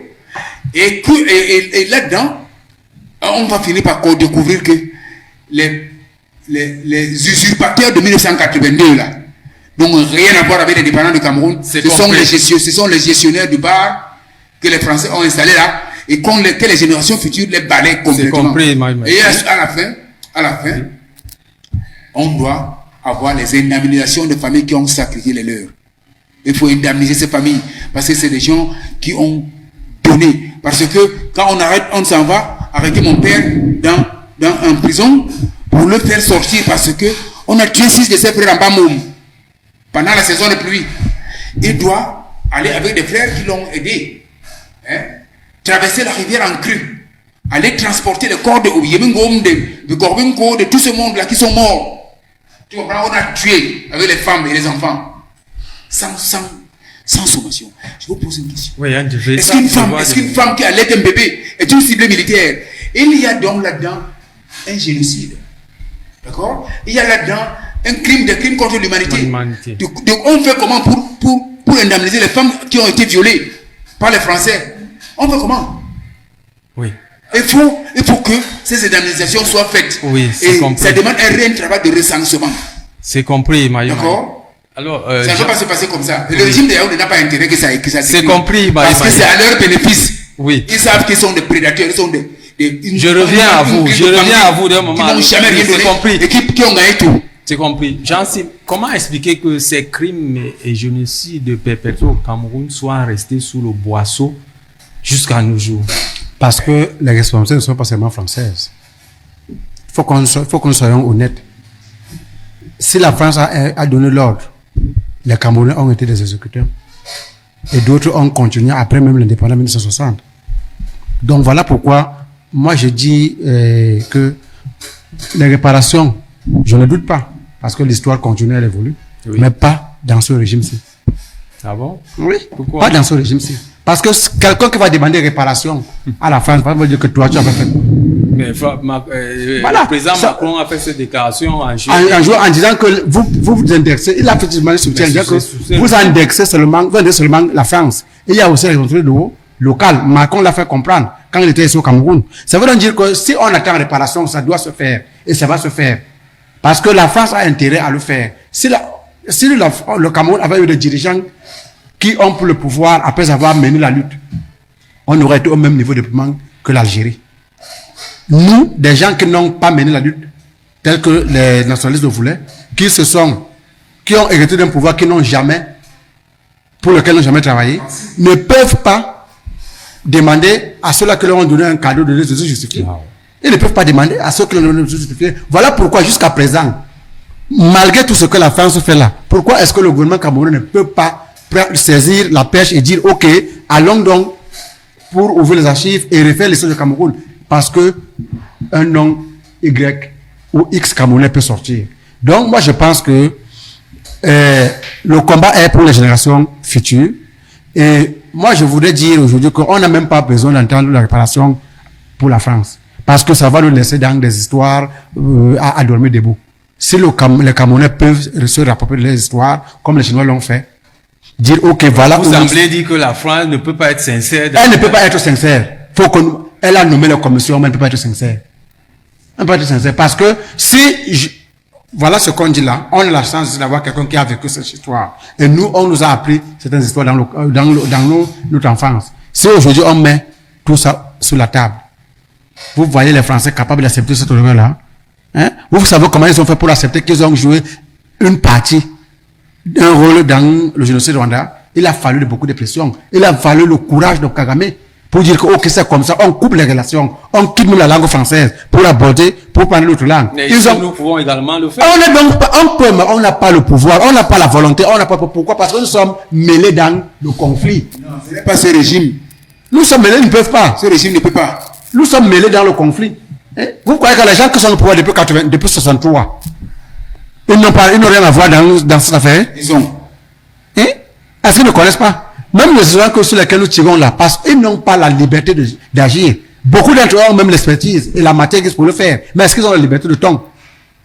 Ils n'ont pas la liberté de ton. Donc moi je pense que pour chuter dans cette affaire, Oui. la France veut se dédouaner. Elle veut redéfinir son image. Elle a donné des éléments. Bon, est-ce qu'elle est sincère ou honnête? Jusqu'à quel niveau, je ne sais pas. Mais le gouvernement camerounais, pour aussi, ne cesse que paraître crédible, doit se pencher sur l'affaire, commencer un travail qu'ils ne pourront pas finir et laisser à la prospérité de pouvoir le finir et de rétablir la vérité, parce que notre identité y dépend. Le Camerounais n'a plus d'identité. Parce que nous vivons comme des moutons de Kippour. On n'a ni histoire, on n'a ni commencement, ni fin. Pourquoi est-ce qu'on peut se développer avec? Il faudrait que nous répartions à la source, qu'on dise voilà ce qui s'est passé, voilà ce que l'UPC voulait. Parce que quand on dit aujourd'hui, le père est là, il est nostalgique, on peut comprendre sa nostalgie. Parce que les pères fondateurs du Cameroun, qu'est-ce qu'ils voulaient? Ils voulaient une réunification. Ils voulaient une conférence des Camerounais pour qu'on écrive le contrat social avant d'aller à l'indépendance pour vivre en tant que république. Voilà ce qu'ils voulaient. Nous, on est allé à l'indépendance et sans avoir mis les bases de ceci, résultat des courses, on a une partie du pays qui disent qu'ils ne sont pas Camerounais, qu'ils veulent leur indépendance. Voilà, c'est parce que on a toujours voulu biaiser l'histoire. Le moment est donné pour que nos dirigeants actuels puissent corriger les tares qu'ils ont laissé prospérer, auxquels ils sont un peu responsables. Francis Simeux, dans cette sortie des historiens, il y a quand même un fait qui est interpellatif. Il demande au pouvoir en place de se réveiller face à cette initiative française pour pouvoir mettre sur pied cette commission qui est en dormance depuis longtemps, cette commission générale, pour pouvoir essayer un peu d'écrire l'histoire du Cameroun. J'ai dit ça dans mes propos antérieurs, qu'il aurait fallu, dans un contexte normal, que la partie camerounaise trouve un co-coordonnateur, oui, et que la partie française trouve un autre co-coordonnateur. Voilà pourquoi les gens aujourd'hui estiment que Blik Bassi n'est pas la personne la plus indiquée pour... Mais comment comprenez-vous cette attitude des pouvoirs publics qui sont restés taiseux jusqu'ici? Non.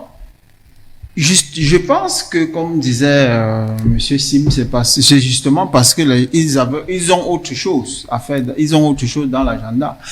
Depuis l'indépendance, pourquoi n'a-t-on pas mis sur pied une pareille commission? Pourquoi n'a-t-on pas mis sur pied des initiatives nationales pour au moins garder ça en mémoire. Je vous dis, les chutes de la Mèche dont il parlait, il y a beaucoup d'autres sites où on exécutait les gens, où il y a comment on appelle ça? On parle même des trains de la mort. Moi, j'ai entendu parler des trains de la mort. Les trains de la mort.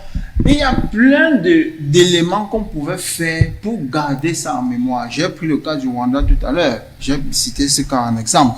Et il y a également un élément qu'il ne faut pas oublier, à savoir que l'adressage des routes, par exemple, oui, peut être un élément pour au moins garder en mémoire les grandes figures de l'histoire de l'indépendance du Cameroun.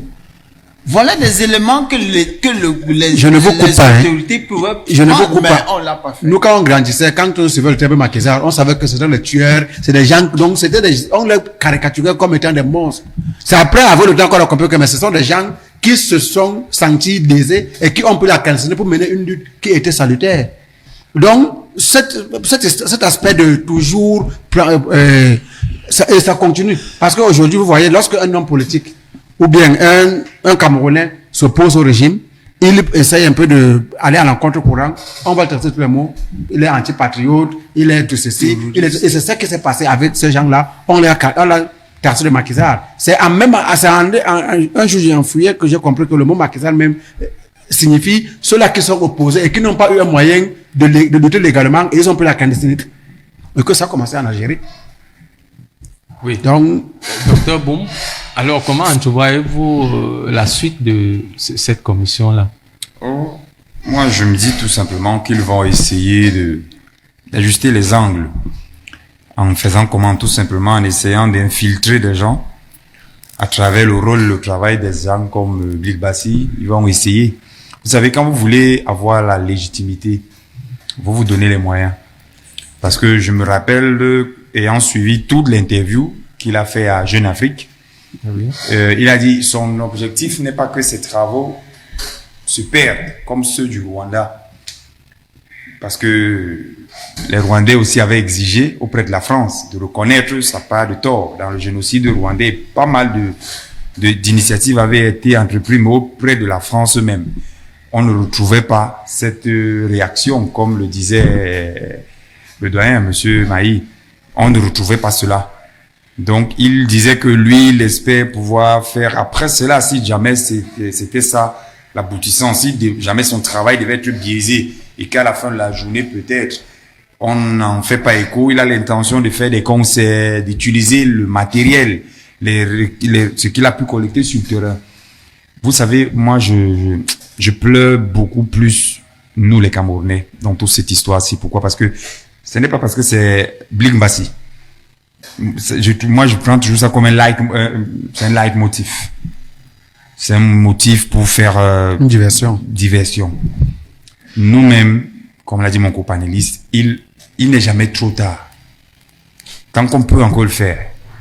On regrettait, professeur de fac, Njasen Joya, disait toujours que il est très difficile de raconter une histoire après que ceux qui l'ont vécu ne sont plus là. On entre maintenant dans des déductions, inductions. Il se pourrait que on entre dans une trajectoire un peu plus complexe. Les Daniel Aboua qui avaient eu la chance de rencontrer le regretté Maï Matip, on a été touché quand on demandait, mais professeur, qu'est-ce que Maï Matip vous avez dit? Est-ce que c'est vrai qu'il était traître? Parce qu'on dit il avait trahi le Podol. Et il nous a donné une petite phrase discrète où il disait que bon, il avait dit, vous savez, j'ai des enfants, j'ai des petits-enfants. C'est ce qu'il avait dit. Donc, si quelqu'un vous répond comme ça, par exemple, ça vous laisse vous, dans ce qu'on appelle le doute. Non, c'est à vous de déduire. Finalement, il n'a pas la main libre. Il ne peut pas parler. Oui, de telle sorte que la vérité plus mais moi, j'ai quand même une question, s'il vous plaît. Oui. Je ne chutais pas là. Est-ce qu'on a honte de notre histoire? Parce que bientôt, on va fêter, même pas fêter, on va commémorer la journée internationale pour la lutte des droits des femmes. Oui. Est-ce que les gens prennent même la peine de savoir le rôle que les femmes ont joué dans le Cameroun-ci pour que le Cameroun ait son indépendance, pour que la lutte ouvrière puisse un peu avancer? On vous prend des personnes qui sont là, les figures de proue. En fait, c'est pour vous dire que, en fait, c'est comme si on a honte on connaît même, on n'aime pas notre histoire. Elle est plus douce et agréable dans les oreilles des autres quand ils vous la racontent. Quand vous rencontrez des collègues qui ne sont pas camerounais, qui parlent du Cameroun, vous dites, mais attends, tu es venu au Cameroun. Est-ce que cela ne dénote pas du complexe du colonisé? Possible. Mais aussi, moi, je me dis que quand vous avez été moulé par des gens eux-mêmes, qui ont peut-être subi et ont essayé, puisque quand vous écoutiez l'aîné académique qui parlait tout à l'heure, Sosten Fouda, vous l'avez pas vu tirer sur quelqu'un. Il essaie de marcher comme sur des œufs doucement. Il faut pas casser ici. Il faut pas dire que celui-ci est en tort. Faut pas. Il faut être clair. Il faut meubler. Il faut être clair. Nous allons prendre la transition. Marie, vous voulez? Oui, je voulais dire une chose. De manière brève. Je voulais dire une chose pour répondre sur ce que le docteur Boum a dit tout à l'heure, par rapport aux femmes. J'ai dit aux Camerounais qui nous écoutent, qui nous regardent que oui, vous regardez cette caméra pour vous adresser. Le premier coup de feu qui a été tiré sur un Camerounais dans la lutte et la revendication des indépendants, la première personne qui est tombée à Douala, en Commondo, par une balle française, c'était une femme. Ah, oui. La première victime. Et c'est ce qui a révolté les UPCistes. C'est ce qui a mis le feu aux poudres. Donc c'était une femme qui est tombée. Et je me demande si ce n'est pas cette femme qui, pour nous, doit être, ce jour de cette femme, de la mort de cette femme, qui doit être considérée comme la journée internationale de la femme camerounaise. Ou la femme africaine. Oui. Hein? Bon. Et puis, pour dire que, non, je vous dis encore que ce régime doit jouer des coudes, des pieds et des mains, pour que l'histoire là ne soit pas connue. Parce qu'eux sont eux-mêmes, c'est eux qui sont les acteurs. Et ils ont tout fait pour maquiller, pour mentir à plusieurs générations. Je m'en veux. Je vous rappelle, je vais vous révéler une chose. Oui, un jour, le professeur Aboua était président de la commission de la dédicace de livre de Madame Gapet chez Nana Payon à la montée des impôts là. Et il y avait dans la salle des personnes qui étaient des acteurs de l'époque, qui ont vécu ce que vous et moi on n'a pas vécu.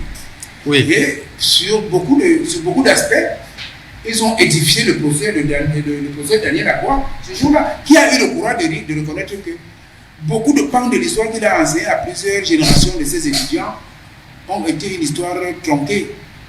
Et moi, j'ai demandé la parole et il a commis l'indélicatesse de me la donner.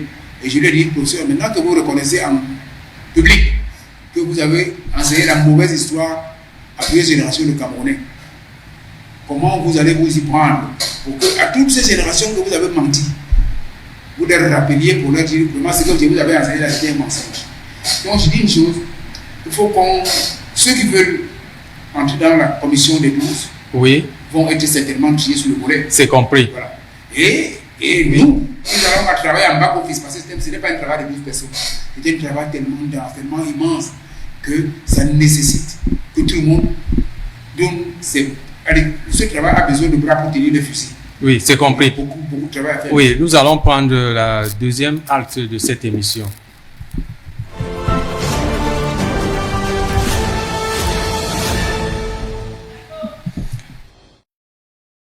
Croisé pour aborder la deuxième thématique de cette édition de Regard croisé concernant la visite d'Emmanuel Macron en Afrique centrale. Il va parcourir 4 pays.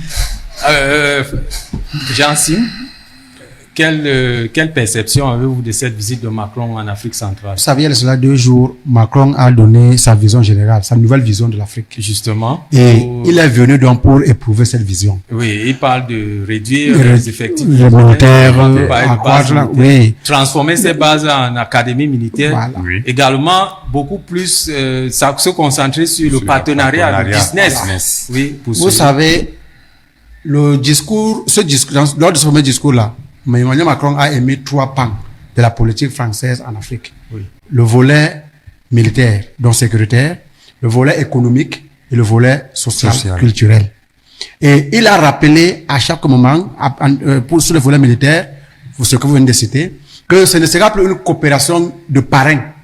Ça va devenir une coopération de collaborateurs. En réalité, on va plus former pour mener des actions de manière ouverte et conjointe sur le plan sécuritaire. Il n'y aura plus les drones qui montrent ceci et qui ne montrent pas cela.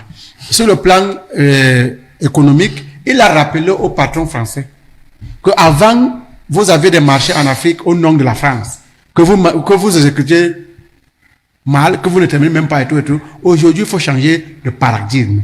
En réalité, Macron se rend compte que la France qui est un petit pays, parce qu'il faut que nous soyons honnêtes, à part les colonies, la France est un petit pays. Ils se rendent compte qu'ils sont en train de perdre en influence, en crédibilité, et que l'avenir du petit français est en jeu. Il faut donc revenir en Afrique pour revoir la coopération avec ce pays qui était hier notre chasse gardée. Et vous voyez aujourd'hui, le sentiment anti-français est grandissant. Les pays tels que le Mali, la Centrafrique et dans la moindre mesure le Burkina Faso ont clairement dit leur désaccord avec la France. Ils les désavouent. Alors, pour que cette maladie honteuse-là ne soit pas étendue sur l'ensemble du territoire, entre guillemets, précaré français d'antan, il faut revoir la politique. Et c'est pour ça qu'il est en Afrique. Francis Sumer, officiellement, parle de renforcement des accords, des liens bilatéraux. Renforcement des liens bilatéraux, il faut aller au-delà. C'est-à-dire que comprendre pourquoi pourquoi on en arrive là. Oui. Lorsque dans le discours du président français, il précise que le précaré français n'existe plus. En réalité, c'est pas dit que la France n'a plus. En fait, ce qu'il veut dire, c'est quoi? C'est que la concurrence est désormais là et qu'il faut en tenir compte. Oui. Voilà ce que cela signifie. Essayez de voir les 4 pays dans lesquels le président français va se rendre. Le Gabon est constitué à plus de 80% de son territoire des forêts du bassin du Congo. Et les entreprises françaises, si je ne me trompe pas, sont impliquées dans le marché du bois. Même chose pour le Congo. L'Angola fait partie des grands pays producteurs du pétrole. La RDC fait partie de ces pays qu'on a toujours appelés scandales géologiques. Or, il faut aussi comprendre. Avant, on ne parlait que du sommet France-Afrique. Aujourd'hui, on parle de sommet Russie-Afrique, Russie-Afrique, Chine-Afrique, Turquie-Afrique, même si les appellations ne sont pas exactement ce que je dis. Oui. En termes je peux appeler les piliers de la pénétration de la Russie, par exemple, en Afrique, il y a l'Angola, il y a l'Angola, par exemple, et il y a la RDC et d'autres, l'Égypte. Mais pourquoi avoir choisi l'Angola? Voilà la question. Il y a cela peu de temps, le ministre des Affaires étrangères de la Russie, Sergei Lavrov, était au Congo. Alors, ça veut dire qu'il y a un jeu. Les marchés, les marchés, la coopération militaire, la coopération diplomatique, la coopération économique, socio-culturelle même. Ça veut dire qu'il y a de la concurrence et désormais on devrait en tenir compte. Il faut que lui, le président, descende aussi dans l'arène pour essayer de convaincre, de donner les arguments pour convaincre la partie qui est convoitée. Oui.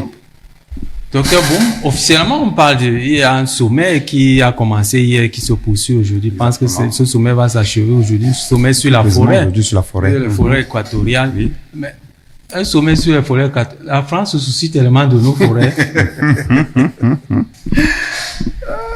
Vous savez, le politique, c'est un personnage. Le politique, c'est tout l'ensemble de perspectives pour essayer d'apporter un bien-être au vôtre. La France, c'est pas qu'elle se préoccupe tellement de nos forêts. C'est quoi donc, qu'est-ce qui se cache derrière ce Non, vous savez, dans l'analyse géopolitique, il faut toujours regarder l'aspect stratégie. Vous savez, le discours est très important. Quand vous voyez la France basculer dans un jargon nouveau en disant, par exemple, les rapports équilibrés, les rapports basés sur plus de financement, d'investissement plutôt que d'aide. Mais il y a des années, des enseignants français ont commencé à réprimander l'idée de l'aide de la France à l'Afrique. Aujourd'hui, nous sommes dans une situation où la France a besoin de redorer son blason. Vous savez, il y a peu, le Mali a décidé d'insérer un élément dans la commission qui révise leur constitution. De telle manière à ce que le français ne serait dorénavant plus qu'une langue de travail. Et non plus une langue officielle. La France est en train de voir beaucoup de changements qu'elle aurait pu anticiper très tôt, mais vous savez, parmi tous les pays qui ont été présents comme puissance coloniale, elle est vraiment l'une des rares. Elle est même l'une des rares qui a le plus essayé de prospérer post la période coloniale. Elle avait elle s'était bien ancrée dans la manière de faire, la politique et tout ce que vous pouvez imaginer. Aujourd'hui, elle se rend bien compte. Elle a toujours besoin de ses ressources. Et pour quelle est la meilleure astuce? J'entends souvent les chrétiens dire la plus grande ruse du diable, du malin, c'est de faire croire qu'il n'existe pas. Quelle est la meilleure méthode de nous faire arrêter de voir la France comme si elle est en train de venir chez nous prendre ou nous imposer nos leaders? C'est de faire comme si elle était intéressée par nos combats. Actuellement, ce que nous subissons, je l'expliquais encore il y a à peine quelques jours à mes élèves. Ils disent non monsieur, mais on subit la chaleur, si c'est l'effet climatique dont on parlait, dit que vous êtes encore très loin de l'élément effet. Nous ne sommes pas parmi les plus gros pollueurs. Nous ne sommes pas encore à ce niveau. Nous subissons certains éléments géographiques, mais La France se rend bien compte aujourd'hui que il faudrait qu'elle puisse s'accrocher sur quelque chose. Diane, vous n'êtes pas mieux placé pour dire à votre voisin comment est-ce qu'il doit tenir sa maison. Donc, ce n'est pas eux qui vont nous dire comment tenir nos forêts. Les qui viennent couper ce bois, ils vont aller l'utiliser chez eux. Toujours eux. Toujours. Donc, pourquoi nous dire comment préserver ce scandale géologique? Donc, finalement, c'est de l'esbrouf. Vous savez, dans la politique, on a dit ça la dernière fois que vous m'avez invité ici. On disait que d'un côté, on vous dit quelque chose, c'est ce qu'on appelle le discours. Et de l'autre côté, il faut toujours observer l'attitude. Le politicien. C'est elle qui dicte tout. Quelqu'un peut vous faire toutes les promesses du monde. Nous allons changer ceci, nous allons faire ceci. Qu'est-ce que ces actes montrent? Est-ce que ces actes montrent que le discours qu'il tient, ils sont en phasage? Je pense pas. C'est compris. Avec le concours de la réalisation, nous allons prendre cet élément de Sosten Fouda qui nous a accordé cette interview. Si l'élément est prêt, nous pouvons le regarder. Le modèle sociétal occidental tel que nous le connaissons aujourd'hui a 2000 ans. Et donc, il est en déclin. 2000 ans, c'est beaucoup pour une civilisation. Elle a su résister à toutes les attaques. Vous savez que une civilisation est vivante tant qu'elle résiste à toutes les autres civilisations qui essayent de l'attaquer pour la faire mourir. Donc nous pouvons saluer cette civilisation pour ce qu'elle a apporté à l'Occident. Pourquoi j'ouvre cette intervention par cette bouffée d'oxygène? C'est tout simplement pour vous amener à comprendre que le président Macron, en visitant aujourd'hui ce qui était encore hier considéré comme étant le précaré français, essaye de réchauffer les rapports de coopération avec ces pays qu'il visite, c'est-à-dire le Gabon, l'Angola, le Congo, la République démocratique du Congo. Pourquoi? Parce que justement, quand vous regardez aujourd'hui le monde dans lequel nous vivons, après la chute de la bipolarité Est-Ouest, on a laissé une grande place qui a consacré pour quelques décennies l'hégémonie états-unienne. Aujourd'hui, quand nous regardons le monde, économiquement, il penche vers les dragons de l'Asie, que sont la Chine, le Japon dans une moindre mesure, mais aussi l'Inde. Et de l'autre côté, démographiquement, le monde penche vers l'Afrique parce que c'est encore le continent de la jeunesse. C'est le continent donc par excellence de l'avenir. Et quand vous regardez l'Occident, vous voyez que la population est vieillissante. Alors, le président Macron a dit le 27 février dernier, qu'il était au milieu du gué. Alors, et qu'il fallait revoir justement la coopération entre l'Afrique et la France. Seulement, ce n'est pas simplement sémantique ce que dit le président Emmanuel Macron. Les pays africains, la jeunesse africaine, elle, quand elle entend coopération, aide, elle voit soumission, esclavage. Donc, elle veut remettre à plat ses rapports, ses relations avec la France. Et c'est là donc que le président Macron se trompe.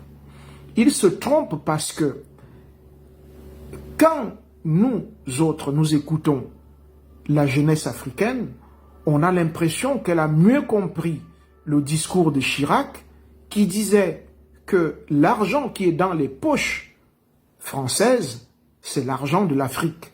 Donc l'Afrique aujourd'hui demande que les accords de coopération cessent, que le paternalisme français vis-à-vis de l'Afrique cesse.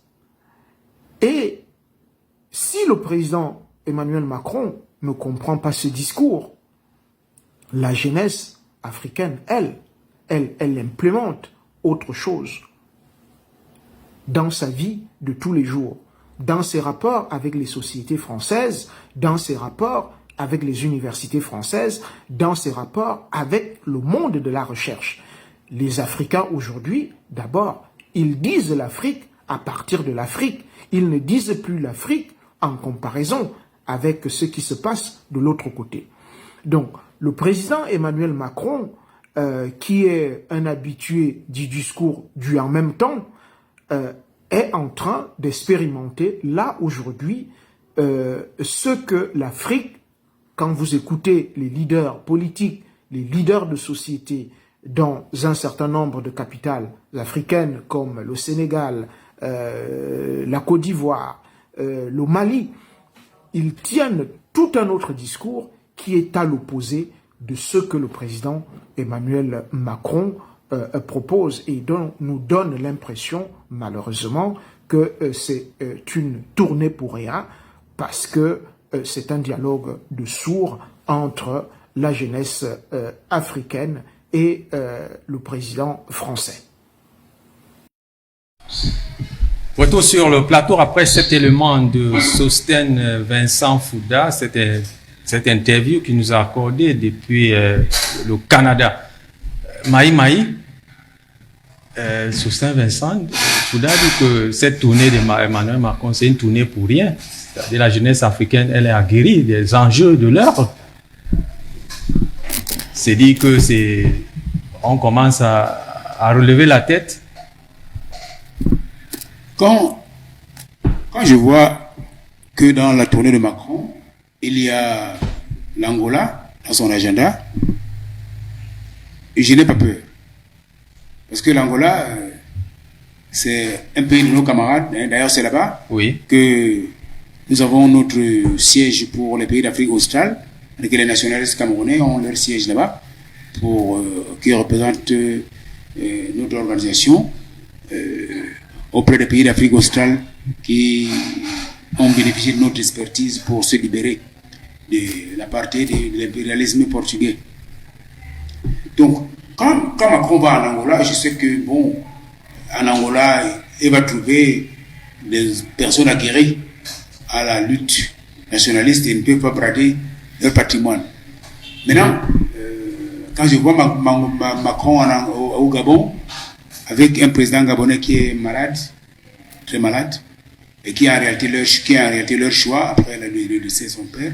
Son arrivée est d'ailleurs très critiquée là-bas parce qu'il arrive au Gabon en année électorale. Je me fais des soucis. S'ils pensent qu'au Gabon, ils peuvent faire aujourd'hui ce qu'ils ont fait avec Bongo le père pour continuer à garder le fils aux affaires malgré le fait qu'il n'a plus toutes les capacités physiques pour continuer à tenir le poste. Même Macron se trompe encore une fois. Maintenant, pour ce qui est de la République démocratique du Congo, vous savez que la République démocratique du Congo, comme disait Simon tout à l'heure, là, c'est un scandale géologique.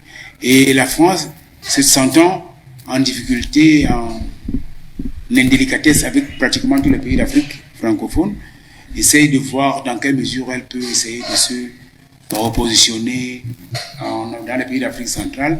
Mais je pense que pour la France, il est trop tard parce que il n'est plus question pour les Africains d'accepter de continuer à se faire marcher sur les dessous des orteils par les Français. Et je vais sortir en vous disant que par rapport à l'aide, la France ne donne pas l'aide aux pays africains. Parce que nos fonds qui sont dans les réserves françaises de la Banque de France, c'est cet argent que les Français utilisent pour créer les grands patrons d'industrie comme le Castel.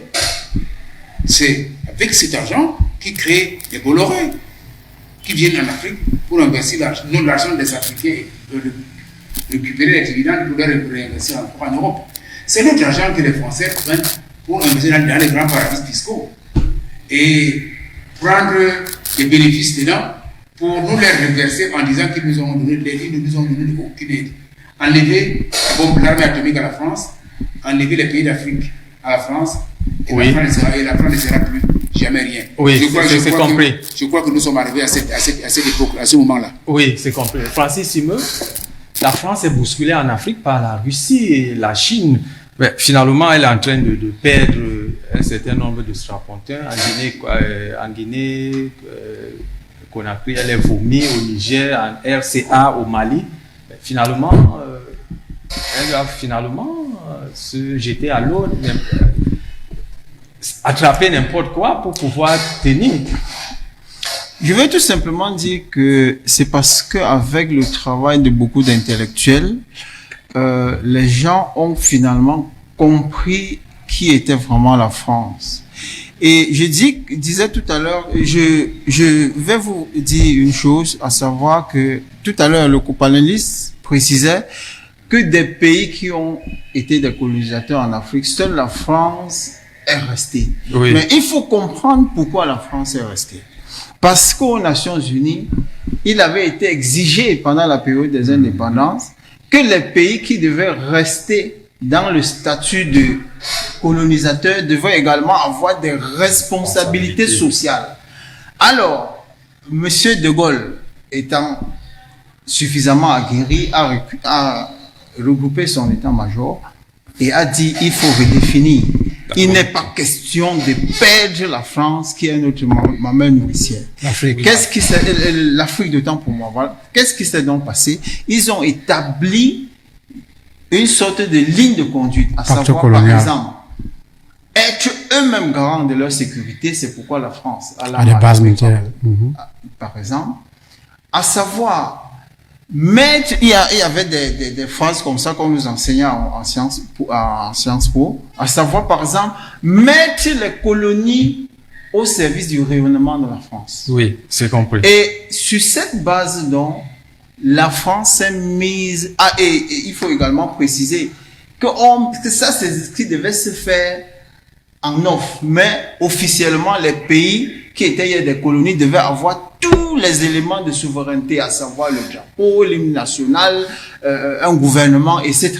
Ça veut dire qu'au plan social, il fallait s'assumer, mais en même temps, être dans une posture de service, une posture de servitude vis-à-vis de la France. Oui. C'est pourquoi vous allez voir des situations où, lorsqu'il faut résoudre un problème social, par exemple l'accès à l'éducation, l'accès à la santé, c'est au gouvernement francophone qu'on se plaint, qu'on s'adresse. Mais sur certains pans, vous regardez par exemple l'équipe française. Oui, vous terminez. Bon, pour dire quoi en fait? Pour dire qu'aujourd'hui, les Africains francophones ont compris le jeu.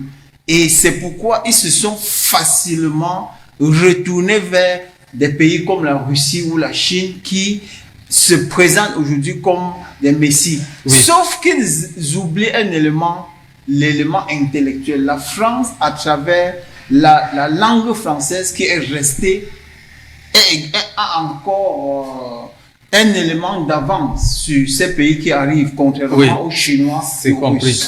Jean Sim, que font nos dirigeants pour préserver nos intérêts? Au Mali, on voit quand même des mouvements. Au Mali, Burkina, Niger, dans une certaine mesure, la Guinée. Là-bas, ça bouge. On ne veut plus de la France. Mais en Afrique centrale, ça piétine. Non, en Afrique centrale, ça piétine pas. Ça piétine. Le constat n'est pas général. Vous savez, certains gouvernements africains ont été subtils en utilisant la population en sous-main pour soulever le sentiment anti-français. C'est ce qui s'est passé au Mali et c'est ce qui se passe en SCA. Au Cameroun, on est dans la forfaiture. On est toujours dans les danses compliquées là. Donc on fait un pas en avant, on fait un pas en arrière et tout et tout. Or, aujourd'hui, dans les pays comme le Tchad, ils sont restés carrément dans la mouvance française, avec le décès du président et ce qui s'est suivi après. Mais moi, je pense que le sentiment général, les Français ont compris qu'ils ont été les acteurs des propres morts en Afrique francophone. Ils ont eu tout le temps pour pouvoir, ne serait-ce que, accorder un peu plus de dignité à l'Africain. Vous voyez, Sassou Nguesso est quitté au Congo parce qu'il a voulu demander, il a demandé à la France les 25% de leur législation pour que le Congolais puisse vivre. On a ramené un dictateur, c'est eux qui donnent le nom, et aujourd'hui, ils sont en disgrâce. Oui. Moi, je pense que ils ne peuvent pas s'en sortir. La France est mal partie pour l'Afrique. Oui, Jean, Docteur Boum, l'Afrique reste toujours le champ de bataille des grandes puissances où ils se livrent C'est l'avenir. la guerre pour pouvoir contrôler les ressources du sol et du sous-sol. Mais finalement, les enfants de l'Afrique, on regarde ce spectacle désolant. Qu'est-ce que nous faisons? Nous sommes spectateurs à vie, tant qu'on ne se réveille pas. Le travail qui avait été abattu à l'époque où il fallait acquérir notre indépendance, nos indépendances, parce que tout le monde n'a pas vraiment acquis l'indépendance qu'il voudrait vraiment avoir Oui. pour pouvoir assumer la souveraineté de son territoire. Le Congo, que vous voyez par exemple, n'arrive pas à gérer et contrôler tout l'étendue de ce territoire qu'on appelle le Congo Zaïre. C'est vraiment difficile avec les voisins et le facteur culturel, ethnique. Ça fait qu'il y a l'enclavement, plus important. Beaucoup d'Africains ne pourront pas prendre leur destin en main. Pourquoi? Parce que les grandes puissances resteront encore ceux-là qui vont le mieux savoir quoi faire de nos ressources que nous. Ils sauront toujours mieux quoi faire de mieux. Le jour que nous-mêmes on va pouvoir s'en servir pour nos propres intérêts aussi et mettre ça sur la table pour discuter, je pense qu'on pourra vraiment mieux. Oui, justement, nous ignorons que nous sommes le peuple le plus riche, mais nous laissons ces richesses pour aller Moi, je pense prendre le désert et les... Exactement. les Vous savez, océans. on a tellement de vérités historiques qu'on n'a plus le temps que si on partait vous expliquer que, par exemple, la carte de l'Afrique, la manière dont elle est dessinée, et quand on commence à vous montrer la superficie et les différents territoires, elle est erronée. La manière dont elle a été dessinée, elle est erronée. Malheureusement, cela n'a jamais été corrigé jusqu'aujourd'hui. On a toujours des gens qui sont convaincus, notamment les élèves, les jeunes Africains. L'Afrique est petite, mais ils sont toujours surpris de donner les superficies de certains territoires.